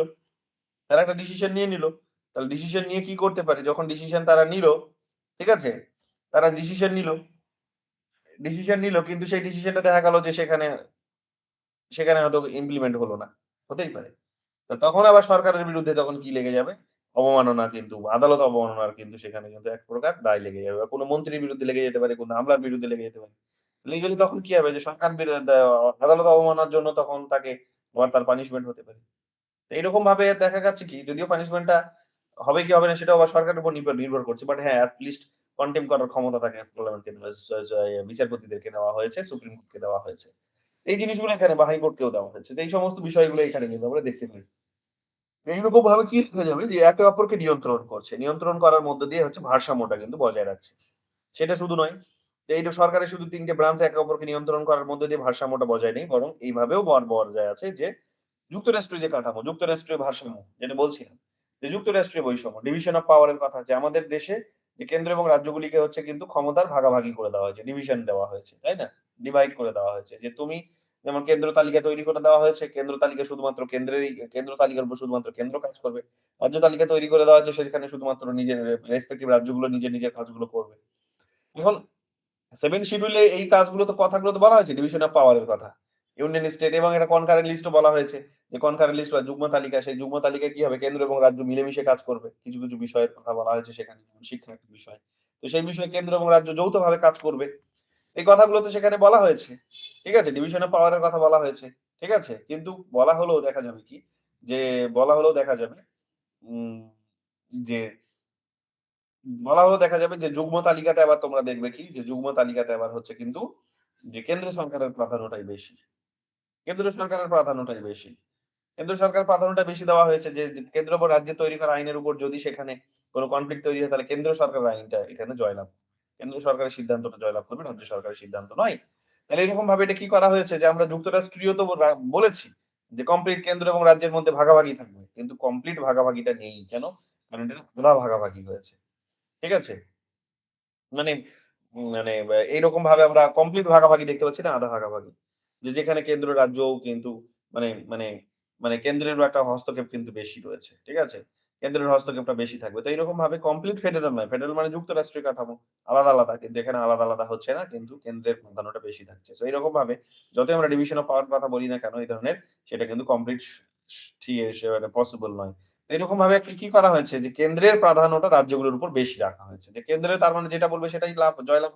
তাহলে কেন্দ্র যদি বলে যে আমি অমুক আইন পাস করব রাজ্যগুলোকে সেই আইনটাকেই মেনে চলতে হবে। যেটা হয়। ইন্টারেস্টেড কাউন্সিল তৈরি করা হয়েছে। ইন্টারেস্টেড কাউন্সিল গুলোতে সেখানে দেখবে রাষ্ট্রপতিকে হেড করে দেওয়া হয়েছে। ইন্টারেস্টেড কাউন্সিল যে রাষ্ট্র কতগুলো সেখানে বডি থাকবে। মানে ৪ টা ৫ টা রাজ্য হলো মিলে একটা কাউন্সিল তৈরি হতে পারে। সেই কাউন্সিলে রাষ্ট্রপতি প্রতিনিধিত্ব করবে। সেই এরকম ভাবে এখানে কেন্দ্রকে বেশি প্রাধান্য দেওয়া হয়েছে। তাই না? এমার্জেন্সি প্রভিশন ৩৫২, ৩৫৬, ৩৬০ যে রাজ্যগুলোর তো একটা স্বাধীনতা আছে। নিজের মতো করে তারা আইন প্রশাসন সবকিছুই তারা পরিচালনা করতে পারে। তাদের আইন বিভাগে তারা আইন পেশ করতে পারে।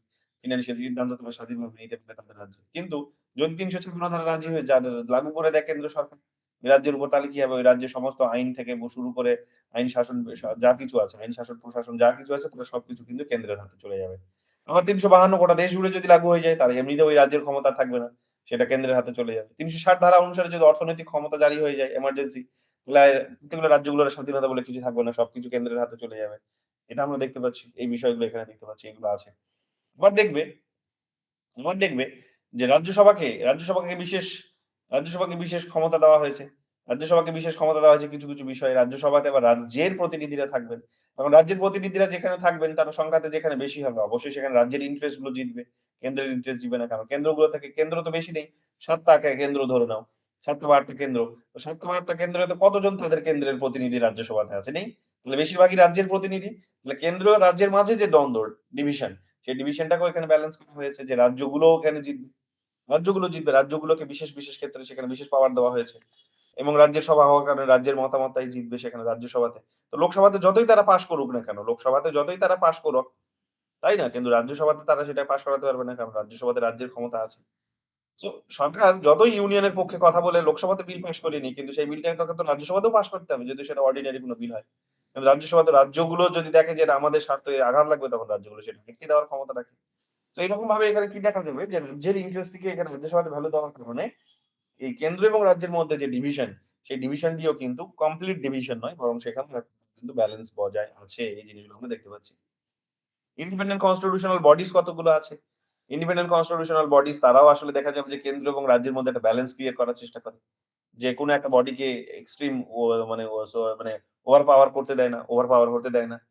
তাই না? যে ইলেকশন কমিশন নিরপেক্ষভাবে সে নির্বাচন সম্পন্ন করবে। সে না রাজ্য, না সে কেন্দ্র, না সে সেখানে সেখানে রাজ্য তার হয়ে কথা বলবে। সে নিরপেক্ষভাবে নির্বাচন সম্পন্ন করবে। ফ্রি অ্যান্ড ফেয়ার প্রসেস এ নির্বাচন সম্পন্ন করবে। তাই না? স্বাধীনভাবে, স্বচ্ছভাবে তিনি নির্বাচন সম্পন্ন করবেন। এটাই তার কাজ। তাহলে এটা সে যখন করবে তখন কি হবে যে কেন্দ্র রাজ্য কারো কথাই সেখানে টিকবে না। কেউ কাউকে সুপার পাওয়ার করতে পারবে না। কেউ কাউকে ওভার পাওয়ার করতে পারবে না। তাই না? সাকসিড করতে পারবে না। তো স্বাভাবিকভাবে এখানে ব্যালেন্সটা বজায় থাকবে। তাই না? আ কন্ট্রোলার অ্যান্ড অডিটর জেনারেল এর কথা বলা হয়েছে যে মহাগণনা ও হিসাব পরীক্ষক যাকে বলা হয়। মহাগণনা ও হিসাব পরীক্ষক। মহাগণনা ও হিসাব পরীক্ষকের কাজ হচ্ছে সে হিসাব করবে। হিসাব করবে এবং কোথাও যদি ভুল ভ্রান্তি থেকে থাকে, কেন্দ্রের হোক কিংবা রাজ্যের, তাহলে সে কি করবে? নিরপেক্ষভাবে সেখানে তার এই ভুল ভ্রান্তিগুলো চোখে আঙুল দিয়ে দেখিয়ে দেবে। এটা করার মধ্যে দিয়ে কি হবে? না দেশের অর্থনৈতিক ব্যবস্থার মধ্যে একটা স্বতন্ত্রতা থাকবে এবং কেউ এখানে কোন ব্যালেন্সকে বিগড়ে দিতে পারবে না। কেন্দ্র ভুল করলেও সেই হিসাবটা সেই হিসাব ধরানোর দায়িত্ব সিএজির। আবার রাজ্য ভুল করলেও সেই দায়িত্বটা কিন্তু সিএজির। তাহলে এই দায়িত্বগুলো যেহেতু তাদেরকে দেওয়া হয়েছে তাই কি হবে? যে শুধু কেন্দ্রের হবে রাজ্যগুলোর হবে না বা শুধু রাজ্যগুলোর হবে কেন্দ্রের হবে না তা নয়। দুটোরই হবে। দুটোরই ভুলগুলো ধরার সুযোগ করে দেওয়া হবে। তাহলে এইভাবে ব্যালেন্সটা বজায় থাকবে। ভুল ধরবে মানে সবারই ভুল ধরবে।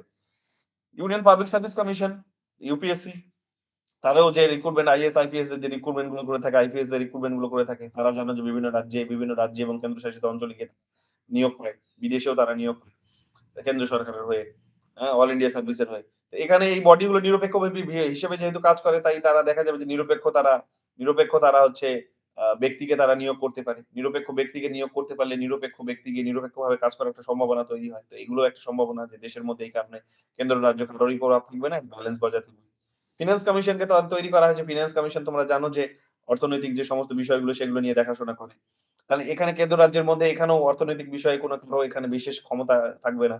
এখানে এই কমিশন নিরপেক্ষভাবে কাজ করবে। তো এগুলো একটা বড় গুরুত্বপূর্ণ বিষয়। জুডিশিয়াল ডেভেলপমেন্টস স্ট্রেংথেনিং এছাড়াও তোমরা দেখবে যে বিচারের কাজ বা ইনভেস্টিগেশন এর কাজগুলোর জন্য যেমন সিআইডি আছে, ইডি আছে এগুলোও নিরপেক্ষ বডি হিসেবে কাজ করে।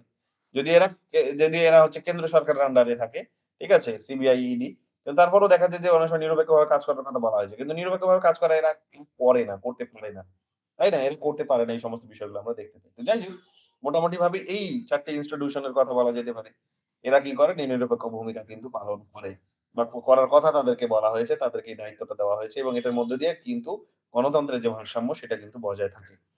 জুডিশিয়াল ডেভেলপমেন্টস স্ট্রেংথেনিং চেকস যে বিচার বিভাগের যে উন্নতি সেটাও মিনার্ভা মিলস এবং ইউনিয়ন অফ ইন্ডিয়া যে জাজমেন্ট এসেছে, আইয়ার আ গা চেল গা গা কোয়েলো স্টেট অফ তামিলনাড়ু এই সমস্ত জাজমেন্ট গুলো যেগুলো এসেছে, বিভিন্ন সময় যে জাজমেন্ট গুলো এসেছে সেগুলো অনেক সময় কি করে যে কেন্দ্র বা রাজ্যের মধ্যে একটা ব্যালেন্স ক্রিয়েট করে দেয়। কেন্দ্র এবং রাজ্যের মধ্যে একটা ব্যালেন্স ক্রিয়েট করে দেয়। যেমন দেখবে এই যে আমাদের হায়ার এডুকেশন ইনস্টিটিউশন গুলোতে ভাইস চ্যান্সেলরদের রিক্রুটমেন্ট নিয়ে একটা দীর্ঘদিন ধরে ঝামেলা চলছে। তো সেখানে দুপক্ষেরই কথা শুনে সেখানে দেখবে যে একটা যেভাবে নিরপেক্ষভাবে সেখানে সরকার বিচার বিভাগ চাইছে যে এটা সমাধান করতে তো সেইটা আল্টিমেটলি কি হতে পারে? এটা ব্যালেন্স ক্রিয়েট করার জায়গা আসতে পারে। যে কেন্দ্র এবং রাজ্যের মধ্যে যে দৌরাত্ম্য চলছে তাদের মধ্যে যে একে অপরকে সেখানে সুপারসিড করার যে একটা ক্ষমতা দৌরাত্ম্য চলছে সেটাকে নিয়ন্ত্রণ করার একটা চেষ্টা বিচার বিভাগ করল। সো বিচার বিভাগের এই ধরনের ইন্ডিপেন্ডেন্স টাও কিন্তু একটা কি করতে পারে? কেন্দ্র এবং রাজ্যের মধ্যে যে হচ্ছে আ দ্বন্দ্ব সেই দ্বন্দ্বটাকে নিয়ন্ত্রণ করার মধ্যে দিয়ে গণতন্ত্রের যে ভারসাম্য সেটাকে কিন্তু রক্ষা করতে পারে। এই সমস্ত বিষয়গুলো আমরা এখানে কিন্তু পরিষ্কারভাবে দেখতে পাবো। এরপরে এখানে কি বলছে কনক্লুশন এ দেখো। তো এটাই এখানে বলছে the Indian constitution establish a dynamic equilibrium of power. যে ক্ষমতার এরকম ভাবে ভারসাম্যটা ব্যালেন্সটা কিন্তু বজায় রাখা হয়। ডায়নামিক। ঠিক আছে? এবং এটা কোন রকম ভাবে রিজিড নয়। রিজিড নয় যে একেবারে কমপ্লিটলি হচ্ছে এখানে separation of power K practice করা হবে তা কিন্তু নয়। ব্যালেন্সটা এখানে কিন্তু এরকম ভাবে বজায় এখানে কিন্তু আছে। এবং এটা আল্টিমেটলি কি করে? যে কর্তৃত্ববাদকে জন্ম দিতে বাধা দেয়। কর্তৃত্ববাদ যে একটা কোন বডি অত্যধিক বেশি ক্ষমতাশালী হয়ে গেল, তার অত্যধিক বেশি প্রভাব। এইটা কিন্তু তৈরি হতে বাধা দেয়। মৌলিক অধিকারগুলো ব্যক্তির একেবারেই যেগুলো মৌলিক, যেগুলোকে কেড়ে নিলে মানুষের অত অস্তিত্বই আর থাকবে না। মানুষের অত উন্নতি হবে না। তো সেগুলোকে রক্ষা করার কাজ করে। তাই না? এই ব্যালেন্স অফ পাওয়ার টা আছে বলেই এগুলো রক্ষা হয় আমাদের। এরপরে তোমরা দেখতে পাবে যে maintenance of law and rule of law আইনের অনুশাসনটা বজায় থাকে যেহেতু এই নিরপেক্ষতার কথা বলা হচ্ছে। ব্যালেন্সের কথা বলা হচ্ছে তাই এক বডি অত্যধিক বেশি পাওয়ারফুল হয়ে যাবে না। আইনকে এখানে গুরুত্ব দেওয়া হয়েছে যে আইনই শেষ কথা এবং আইনটাকে এখানে নিরপেক্ষভাবে তৈরি করা হয়েছে। তো কাজেই এটাকে গুরুত্ব দেওয়ার মধ্যে দিয়ে কি হচ্ছে দেশের ভারসাম্য বজায় থাকছে এবং ডেমোক্রেটিক অ্যাকাউন্টেবিলিটি এটাও কিন্তু বজায় থাকছে। যে অর্থাৎ গণতান্ত্রিক যে দায়বদ্ধতা এটাও কিন্তু বজায় থাকছে। সেই সমস্ত বিষয়গুলো আমরা এখানে কিন্তু দেখতে পাবো। ঠিক আছে? তো এগুলো আমাদেরকে এখানে কিন্তু মাথায় রাখতে হবে। এটা সুন্দর করে এআই দিয়ে সুন্দর করে তৈরি করা হয়েছে। তো আ এই বিষয়গুলো তোমরা যদি দেখে নাও, তাহলে দেখবে যে তোমাদের পরীক্ষা হলে যেগুলো জিজ্ঞেস করে সেগুলো কিন্তু তোমরা এখান থেকে কমন পাবে। যদি এরকমভাবে মানে চেকস অ্যান্ড ব্যালেন্স থেকে স্ট্রেইট ফরওয়ার্ড কোয়েশ্চেনস খুব কম এসেছে। বাট কোয়েশ্চেনস গুলো মানে চেকস অ্যান্ড ব্যালেন্স এর কনটেক্সট এ আসেনি। কিন্তু এই হয়তো বলেছে আর্টিকেল ৭৫ নম্বর ধারাতে কি বলা হয়েছে, আর্টিকেল ১২৩ নম্বর ধারাতে কি বলা হয়েছে। এই সমস্ত বিষয়গুলো কিন্তু বলা হয়েছে। কিন্তু সেগুলো আল্টিমেটলি কিন্তু চেকস অ্যান্ড ব্যালেন্স কেই কিন্তু নির্দেশ করে। রাইট? বা হয়তো সেখানে সুপার পাওয়ার ওভার পাওয়ার কে নির্দেশ করে বা সুপারসিড করার পাওয়ার কে নির্দেশ করে। কিন্তু একে অপরকে যেহেতু এটা দেওয়া হয়েছে নিয়ন্ত্রণ করা, তাই সেটা আল্টিমেটলি ব্যালেন্স টিকে কিন্তু বজায় রাখার চেষ্টা করে। তো তোমাদেরকে এগুলো মেইনলি তোমাদের দেখবে এগুলো ইন্টারভিউ বোর্ডে খুব কাজে আসবে। ইন্টারভিউ বোর্ডে গেলে তোমাকে হয়তো বলল যে, "বলো তো Indian constitution checks and balance টাকে মেইনটেইন করা হয়েছে তার ২ টো উদাহরণ দাও তো।"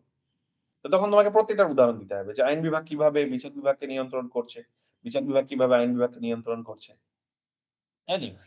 তারপরে আবার ধরে নাও যে শাসন বিভাগ কিভাবে বিচার বিভাগকে নিয়ন্ত্রণ করছে, শাসন বিভাগ কিভাবে আইন বিভাগকে নিয়ন্ত্রণ করছে। এবার বিচার বিভাগ কিভাবে শাসন বিভাগকে নিয়ন্ত্রণ করছে, আইন বিভাগ কিভাবে শাসন বিভাগকে নিয়ন্ত্রণ করছে। তো একে অপরের সাথে তোমাকে জড়িত এরকমভাবে উদাহরণগুলো দিতে হবে যে কে কিভাবে কাকে নিয়ন্ত্রণ করছে। সো প্রত্যেকে প্রত্যেককে এখানে নিয়ন্ত্রণ করছে এবং করার মধ্য দিয়ে প্রত্যেকে প্রত্যেকের উপর কিন্তু একটা মানে নিয়ন্ত্রণ করা প্রত্যেকে প্রত্যেককে নিয়ন্ত্রণ করার ক্ষমতা আছে বলে এখানে কিন্তু গণতন্ত্রের যে ভারসাম্য সেটা কিন্তু বজায় আছে। আমাদের কনস্টিটিউশন এই কারণে তোমরা দেখবে যে এই যে আমরা বলি না যে আমাদের সংবিধান অনেক বেশি ম্যাচিউর, আমাদের সিভিল সোসাইটি অনেক বেশি ম্যাচিউর। তার কারণ হচ্ছে আমাদের এই যে প্রতিষ্ঠান, আইনও একটা প্রতিষ্ঠান বলতে পারো। সংবিধান একটা প্রতিষ্ঠান বলতে পারো। প্রতিষ্ঠান তো আর কিছু না, একটা নিয়ম কানুন। তো সংবিধান একটা নিয়ম কানুনের দলিল। সেইখানে দেখবে এই সমস্ত বিষয়গুলোকে ভারসাম্যগুলোকে যেহেতু জায়গা করে দেওয়া হয়েছে, কাজেই শাসন বিভাগ যদি অত্যধিক বাড়াবাড়ি করে তাহলে বিচার বিভাগ তাকে ঠান্ডা করে দেয়। বিচার বিভাগ যদি অত্যধিক দুর্নীতি করছে, যেমন করেনি এখনো পর্যন্ত কিন্তু এই যে এটা একটা অ্যালিগেশন এসেছে সেটা এখনো প্রুভ হয়নি। তো এটা যদি এখানে যেমন করছে বলে তারকে দেখো তার বিরুদ্ধে এখন অ্যালিগেশন চলছে। তার বিরুদ্ধে ইনভেস্টিগেশন চলছে সেই বিচারপতির বিরুদ্ধে। প্রসেস শুরু হয়ে গেছে ইমপিচমেন্ট এর। এই বিষয়গুলো যেহেতু আমাদের দেশে আছে, আইন, শাসন, বিচার এদের মধ্যে একে অপরকে যেহেতু ব্যালেন্স করার নিয়ন্ত্রণ করার ক্ষমতা দেওয়া হয়েছে, তাই আমাদের দেশের বড় কোনো দুর্ঘটনা কিন্তু ঘটে না। কিন্তু যখনই এটা মানে কম্প্রোমাইজ হয়ে যায়, তারপরেও এখানে একটা বাস্তব সত্য কথা আমাদের মেনে নিতে হবে যেটা আম্বেদকর বলেছিলেন যে, "এত সুন্দর কনস্টিটিউশন তো আমরা তৈরি করলাম। চেকস অ্যান্ড ব্যালেন্স গুলোকেও সুন্দর করে জায়গা করে দিলাম যাতে কেউ অত্যধিক বেশি পাওয়ারফুল না হয়ে যায়। অথরিটেটিভ যাতে না হয়ে পড়ে, কর্তৃত্ববাদী না হয়ে পড়ে এবং সর্বেসর্বা যাতে না হয়ে পড়ে এবং যাতে এখানে নিয়ন্ত্রণটা বজায় থাকে গণতন্ত্রের। এটা তো আমরা তৈরি করে দিলাম। কিন্তু তারপরেও কিন্তু এখানে এটা নির্ভর করছে যে নিয়ন্ত্রণটা বজায় থাকবে কি থাকবে না সেটা মানুষের ইনটেনশন এর উপরে, সরকারের ইনটেনশন এর উপরে। যদি তার ইনটেনশন খারাপ হয় তাহলে কিন্তু এটা ধরে রাখা যাবে না। এখন একটা সময় আমরা দেখেছি যে ইনটেনশন খারাপ ছিল। বিশেষ করে যেটা বড় গণতন্ত্রে আমাদের ইন্ডিয়ান ডেমোক্রেসি বা আমাদের এই কনস্টিটিউশনাল হিস্ট্রি তে যেটা একটা ব্লাক স্পট হয়ে রয়ে গেছে। যেটা একটা এই ভারসাম্যটা বিগড়ে গেছিল একটা সময়। কখন? না যখন এমার্জেন্সি জারি হয়েছিল 1975 এ। 1975 এর 25 জুন যখন এখানে আমরা দেখতে পেলাম যে যখন আমাদের দেশে এমার্জেন্সি জারি হলো, তখন কিন্তু এই ভারসাম্যটা বিগড়ে গেছিল। বিচার বিভাগ তখন কিন্তু যাদেরকে অ্যারেস্ট করে জেলে পুরে রাখা হচ্ছিল, অ্যারেস্ট করা হচ্ছিল, নির্বিচারে অ্যারেস্ট করা হচ্ছিল। পুলিশ তাদের জনগণের উপর অত্যাচার করছিল। জেলে পুরে দিচ্ছিল। তখন কিন্তু বিচার বিভাগ তাদেরকে কিন্তু মুক্তি দেয়নি। অনেকে বলেছিল যে না, সরকার যেভাবে এমার্জেন্সি জারি করেছে সেটার কিন্তু বৈধতা আছে। সেটাকে মান্যতা দিতে হবে। এবং করতে গিয়ে জনগণের মৌলিক অধিকারকে তখন কিন্তু অনেক রকমভাবে কিন্তু খর্ব করেছে। খর্ব হয়েছে সরকারের দ্বারা, বিচার বিভাগের দ্বারা। নিয়ন্ত্রণ তারা আটকাতে পারেনি। পরবর্তীকালে গিয়ে তারা যদিও সেটা সংশোধন করে নিয়েছে। কিন্তু সেই সময়ের জন্য বা তারা ভুলটা স্বীকার করেছে যেটা ভুল ছিল। গণতন্ত্রের ভারসাম্যটা আসলে নষ্ট হয়ে যায় এতে করে। চেকস অ্যান্ড ব্যালেন্স টা নষ্ট হয়ে যায় এতে করে। কিন্তু সেই সময়ের জন্য এটা কিন্তু একটা ব্লাক স্পট। ইন্ডিয়ান ডেমোক্রেসিতে ইন্ডিয়ান কনস্টিটিউশনাল যে তার রিভলিউশনারি হিস্ট্রি সেই হিস্ট্রি। সো এটা এই কারণে বলা যায় যে ইনটেনশনটা যদি তোমার ক্লিয়ার থাকে তাহলে ঠিক আছে। ইনটেনশন যদি ক্লিয়ার না থাকে তুমি যতই আইন কানুন তৈরি করে নাও, আম্বেদকর যেটা বলেছিলেন যে তুমি এত সুন্দর সংবিধানকেও সুন্দরভাবে লাগু করতে পারবে না তো সেটা হবে না। বাট হ্যাঁ, এট লিস্ট এই নিয়ম কানুনগুলো তৈরি করে দেওয়ার পরে এট লিস্ট তুমি ইনটেনশন এর প্রশ্ন আসতে পারে। শুরুতেই নয়। তো এই নিয়ম কানুনগুলো কিন্তু খুব গুরুত্বপূর্ণ ভূমিকা পালন করেছে আমাদের দেশটাকে ধরে রাখার ক্ষেত্রে। অন্য দেশ যেমন তারা সংবিধান তৈরিই করতে পারেনি। যেমন পাকিস্তান। একাধিকবার তারা সংবিধান তৈরি করেছে।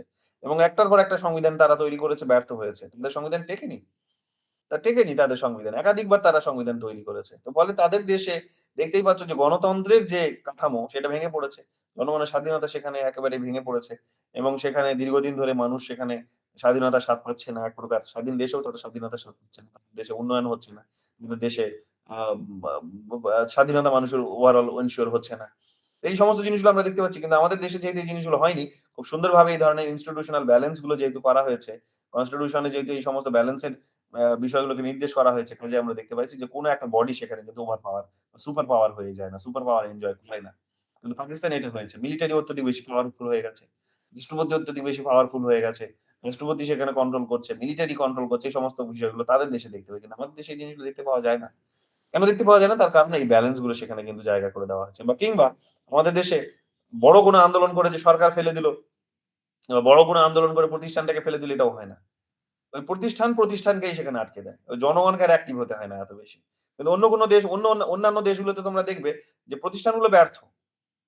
একটা বডি এত বেশি পাওয়ারফুল হয়ে গেছে যে প্রতিষ্ঠানগুলো অন্য প্রতিষ্ঠান ব্যর্থ সেটাকে আটকাতে। তখন জনগণ বিদ্রোহের রাস্তা বেছে নেয়। রিভলিউশন সেখানে হয়। যেমন বাংলাদেশে দেখলে, শ্রীলঙ্কাতে দেখলে, পাকিস্তানে দেখছো। সব জায়গায় এই ঘটনাগুলো ঘটছে। কিন্তু ইন্ডিয়াতে কিন্তু এই জিনিসটা হয় না। একটা প্রতিষ্ঠান অত্যধিক বেশি বাড়াবাড়ি করলে, ব্রাঞ্চ অত্যধিক বেশি বাড়াবাড়ি করলে অন্য প্রতিষ্ঠানকে কিন্তু ঠান্ডা করে দেয়, নিয়ন্ত্রণ করে দেয়। সো এই বিষয়গুলো আছে বলে দেখবে আমাদের দেশে আমরা বলি না যে আমাদের দেশে সিভিল সোসাইটি অনেক বেশি ম্যাচিউর। তো সিভিল সোসাইটির মধ্যে তো এই সমস্ত ব্যক্তিরাও আসেন যারা এখানে সার্ভিস দিয়েছেন এবং যে এই প্রতিষ্ঠানগুলো আরো অন্যান্য আরো যেগুলো প্রতিষ্ঠান আছে সেগুলোও তো আসে। এবং আমাদের প্রতিষ্ঠানগুলো যে সাংবিধানিক যেগুলো প্রতিষ্ঠান সেগুলো তো অনেক ম্যাচিউর। সংবিধান অনেক বেশি ম্যাচিউর। তো যেহেতু এই ম্যাচুরিটির উদাহরণ আমাদের দেশে সংবিধানে জায়গা পাওয়া বিভিন্ন সাংবিধানিক প্রতিষ্ঠানগুলো এবং ওভারঅল এই প্রতিষ্ঠানগুলোতে সার্ভিস দিয়ে বেরিয়ে আসা বিভিন্ন মানুষ যারা অন্যান্য আরো অনেক বেশি থিংক ট্যাংক এর একটা জায়গা তৈরি করে রেখেছে। তারা যেহেতু তাদের নিজেদের মতামত, বুদ্ধি, জায়গা দিতে পারে। জায়গা যেহেতু তারা পেয়েছে তাই দেখা যাবে যে এখানে রাতারাতি রিভলিউশন এর পর্যায়ে মানুষকে যেতে হয় না বড় কোনো চেঞ্জ নিয়ে আসার জন্য। কেন? কারণ কোনো অথরিটির পাওয়ারই তৈরি হতে পারে। নরেন্দ্র মোদী খুব বাড়াবাড়ি করছিল অনেকের ধারণা। যে খুব বাড়াবাড়ি করছিল নরেন্দ্র মোদী। ঠান্ডা করে দিল। ২০২৪ সালের ইলেকশনে এসে তাকে সিঙ্গল মেজরিটি তার ছিল বিজেপির। সেখানে সিঙ্গল মেজরিটি থেকে তাকে এখন মাইনরিটি বানিয়ে দিল। তাকে এখন তার একক সংখ্যাগরিষ্ঠতা সে হারিয়ে ফেলল। তাকে কোয়ালিশন এর উপর নির্ভর করে এখন চলতে হচ্ছে। এরকম মানে কোয়ালিশন এর উপর এর আগে তারা না চললেও তারা সরকার চালাতে পারত ২০১৪ সালে, ২০১৯ সালে। কিন্তু এইবারে কোয়ালিশন এর উপর নির্ভরশীল হতেই হবে তাকে। এটাই হতে হবে। এখন সেইখানকার কোয়ালিশন এর মধ্যে দেখাবে যে একটা কোয়ালিশন হচ্ছে কি যে মাইনরিটিকে খুব বিশেষভাবে মাইনরিটিকে খুব ভ্যালু দিচ্ছে তারা। বিশেষ করে অন্ধ্রপ্রদেশ বা অন্ধ্রপ্রদেশের বা তেলেঙ্গানার বোধহয়। অন্ধ্রপ্রদেশের। হ্যাঁ, অন্ধ্রপ্রদেশের। তো তাদেরকে এখন তারা মাইনরিটিকে বিশেষভাবে ভ্যালু দিচ্ছে। এখন তাই সেই মাইনরিটিকে ভ্যালুস দেওয়া এখন সেই রাজনৈতিক মানে সেই দলটিকেই নরেন্দ্র মোদীকে তার সাথে জোট গঠন করতে হচ্ছে। এখন জোট গঠন করতে হচ্ছে মানে কি ওই দেশে গিয়ে সে মাইনরিটিদের উপর এত অত্যাচার করতে পারবে না। এবং তোমরা হয়তো শুনছোও না এই জিনিসগুলো এত বেশি। এই শুনছো না? তোমরা হয়তো বিহারে শুনতে পাচ্ছ কিংবা তোমরা হয়তো অন্যান্য রাজ্যগুলিতে শুনতে পাচ্ছ উত্তরপ্রদেশ যেখানে তাদের সংখ্যাগরিষ্ঠতা আছে। যেখানে তাদের রাজনৈতিক দল ক্ষমতায় আছে। কিন্তু যেখানে তাদের রাজনৈতিক দল ক্ষমতায় নেই কিংবা এ কি কিন্তু তাদের সেই রাজনৈতিক দলটি তাদের শরিক তো সেখানে মাইনরিটিদের উপর এত অত্যাচার হচ্ছে না। এর কারণটা কি? তার কারণটাই হচ্ছে যে ওখানে যে সরকারটা আছে সেটা কিন্তু মাইনরিটির ভোটে টিকে আছে অনেক। তো কাজেই ওখানে গিয়ে তারা অত্যাচার করতে পারবে না। মাইনরিটিদের উপর ওখানে গিয়ে তারা কিন্তু কোন রকমের মাইনরিটিস দের যে রাইট সেটাকে ভায়োলেট করে ওই ধরনের কোন ডিসিশন নিতে পারছে না। এই কারণে তোমরা অন্ধ্রপ্রদেশের নাম শুনতে পাচ্ছ না যে অন্ধ্রপ্রদেশে কোন ঘটনা ঘটছে। কোথায় শুনছো না? সেই উত্তরপ্রদেশ, সেই বিহার যেখানে তাদের নিজেদের মতো করে একটা রাজনৈতিক দল আছে যারা মাইনরিটিদের ভোটের উপর ভোট না পেলেও তারা ক্ষমতায় আসছে। এইরকম ভাবে দেখা যাবে কি যে এমন একটা রাজনৈতিক দলের সাথে তারা ক্ষমতায় থাকতে আছে যে রাজনৈতিক দলটা হয়তো মাইনরিটি ভোটকে করে এবং মাইনরিটিদের তাদের পছন্দ না হলেও আজকে মাইনরিটিদের এই সাপোর্টকারী এই রাজনৈতিক দলটিকে তাদেরকে নিয়ে ক্ষমতায় আসতে হচ্ছে। তো তার মানে এক কথায় তাদের যে মাইনরিটিদের উপর যে বাড়াবাড়ি যেটা আমরা দেখতে পাই যে গণতন্ত্রে, সেই গণতন্ত্রের বাড়াবাড়িটা নিয়ন্ত্রণ হয়ে গেছে। সরকারের উপর এক প্রকার নিয়ন্ত্রণ চলে এসেছে। তো এরকম ভাবে দেখা যাবে যে আমাদের প্রতিষ্ঠান, আমাদের রাজনৈতিক দল বা সিভিল সোসাইটির আরো অর্গানাইজেশনস, আমাদের সাংবিধানিক বডি গুলো যেহেতু অনেক ম্যাচিউর, নিয়ম কানুন গুলো যেহেতু অনেক এই ধরনের ম্যাচুরিটির উদাহরণ দেয়, কাজেই আমাদের দেশে বড় কোনো রিভলিউশন ঘটে না। একটা ইনস্টিটিউশন আরেকটা ইনস্টিটিউশনস কে ব্যালেন্স করে দিতে পারে। তাকে নিয়ন্ত্রণ করে দিতে পারে এবং ব্যালেন্সটা বজায় রাখতে পারে। তো এই কারণে আমরাই যখনই বলি যে আমাদের দেশে বড় রিভলিউশন হবে, যখন নেপাল ঘটছে, যখন শ্রীলঙ্কাতে ঘটছে, যখন বাংলাদেশে ঘটছে, তখন অনেকে খুব আশাবাদী হয়ে যায়। এবার ইন্ডিয়াতে হবে। আসলে ওরা কনস্টিটিউশনটা ভালো করে পড়েনি। তাই এই ধরনের কথাগুলো বলে। সম্ভাবনা যে নেই তা নয়। কিন্তু সম্ভাবনাটা হয়তো সেখানে 10% 90% সম্ভাবনাই সেখানে নেই। কারণ প্রতিষ্ঠানগুলো এত ম্যাচিউর। সাংবিধানিক নিয়ম কানুনগুলো এতটা ম্যাচিউর। তো এগুলো আমাদেরকে বুঝতে হবে। তো যারা সংবিধান বুঝেছে, ভালো করে পড়েছে, গুলে খেয়েছে, তারা এই ধরনের ভাবনা চিন্তায় কিন্তু নিজেদেরকে গা ভাসিয়ে দেবে না। তারা কিন্তু ম্যাচিউরলি তারা কিন্তু ইন্টারপ্রেট করবে তাদের নিজেদের যে অ্যানালিসিস যেগুলো হবে। ঠিক আছে? সেফোলজিস্ট হিসেবেই বলো বা রাজনৈতিক বিশ্লেষক হিসেবেই বলো, তাদের যে অ্যানালিসিস গুলো হবে সেগুলো কিন্তু অনেক ম্যাচিউর হবে। আবোল-তাবোল কথা বলতে পারবে না। তো এবং বলেও না তারা। অনেকে আছে রাজনৈতিক বিশ্লেষক তারা কিন্তু আবোল-তাবোল বকে না। যে রাতারাতি এখন রিভলিউশন হবে, সরকার বদলে দেবে, আন্দোলন হবে। এই জিনিসগুলো হয় না। একটা প্রতিষ্ঠান বাড়াবাড়ি করলে প্রতিষ্ঠানই সেটাকে কিন্তু দমিয়ে দেয়। অন্য প্রতিষ্ঠান তাকে নিয়ন্ত্রণ করে দেয়। জনগণকে আর এখানে রিভলিউশনারি হতে হয় না। এই দৃষ্টান্তগুলো ভারতের সাংবিধানিক ইতিহাসে আমরা পাই, ভারতের গণতান্ত্রিক ইতিহাসে আমরা পাই। এগুলো আমাদেরকে ভালো করে জানতে হবে যে কেন আমাদের এই এত বড় একটা দেশ হয়েও এত ডাইভার্সিটি থাকার পরেও কেন আমরা আমাদের কোনো পতন হচ্ছে না, আমাদের বরং উন্নতি হচ্ছে। এই উন্নতি হওয়ার বড় মন্ত্রগুলো এখানে লুকিয়ে আছে। এগুলো আমাদেরকে বুঝতে হবে। বোঝা গেছে? ক্লিয়ার হয়েছে? যদি কোনো প্রশ্ন থাকে জিজ্ঞেস করতে পারো। আর গতকালকের কোয়েশ্চেন গুলো যেগুলো করতে পারলাম না আমি সলভ ওগুলো আমি এখনো হাত দিতে পারিনি ওয়েবসাইটে। আ তো দেখি কাল পরশু আবার যদি সময় পাই তো আমি ওটা করিয়ে দেব। বাট এখান থেকে যদি কোন প্রশ্ন থাকে জানার বোঝার থাকে, বুঝতে পারোনি এমন কোন বিষয় থাকে তো জিজ্ঞেস করতে পারো মন খুলে।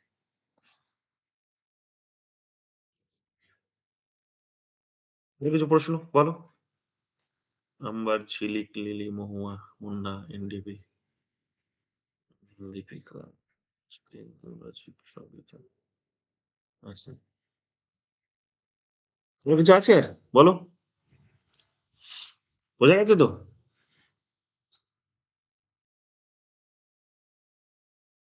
ওকে। মহুয়া, বোঝা গেছে? হ্যাঁ, স্যার। ভালো করে দেখে যাবে এই যেই ধারাগুলো এখানে পেলে। ঠিক আছে? এগুলো জিজ্ঞেস করবে পরীক্ষায়। সিইউটি তে এগুলো জিজ্ঞেস করবে। জিজ্ঞেস করেছি এগুলো এখন একবার। হুম।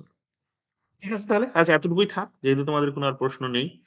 চলো তাহলে দেখা হবে আবার আগামী নতুন কোনো একটা টপিক নিয়ে কিংবা কোয়েশ্চেন কোনো এনালাইসিস নিয়ে। ঠিক আছে? শেয়ার করে দিচ্ছি মেটেরিয়ালটা। চলো গুড নাইট।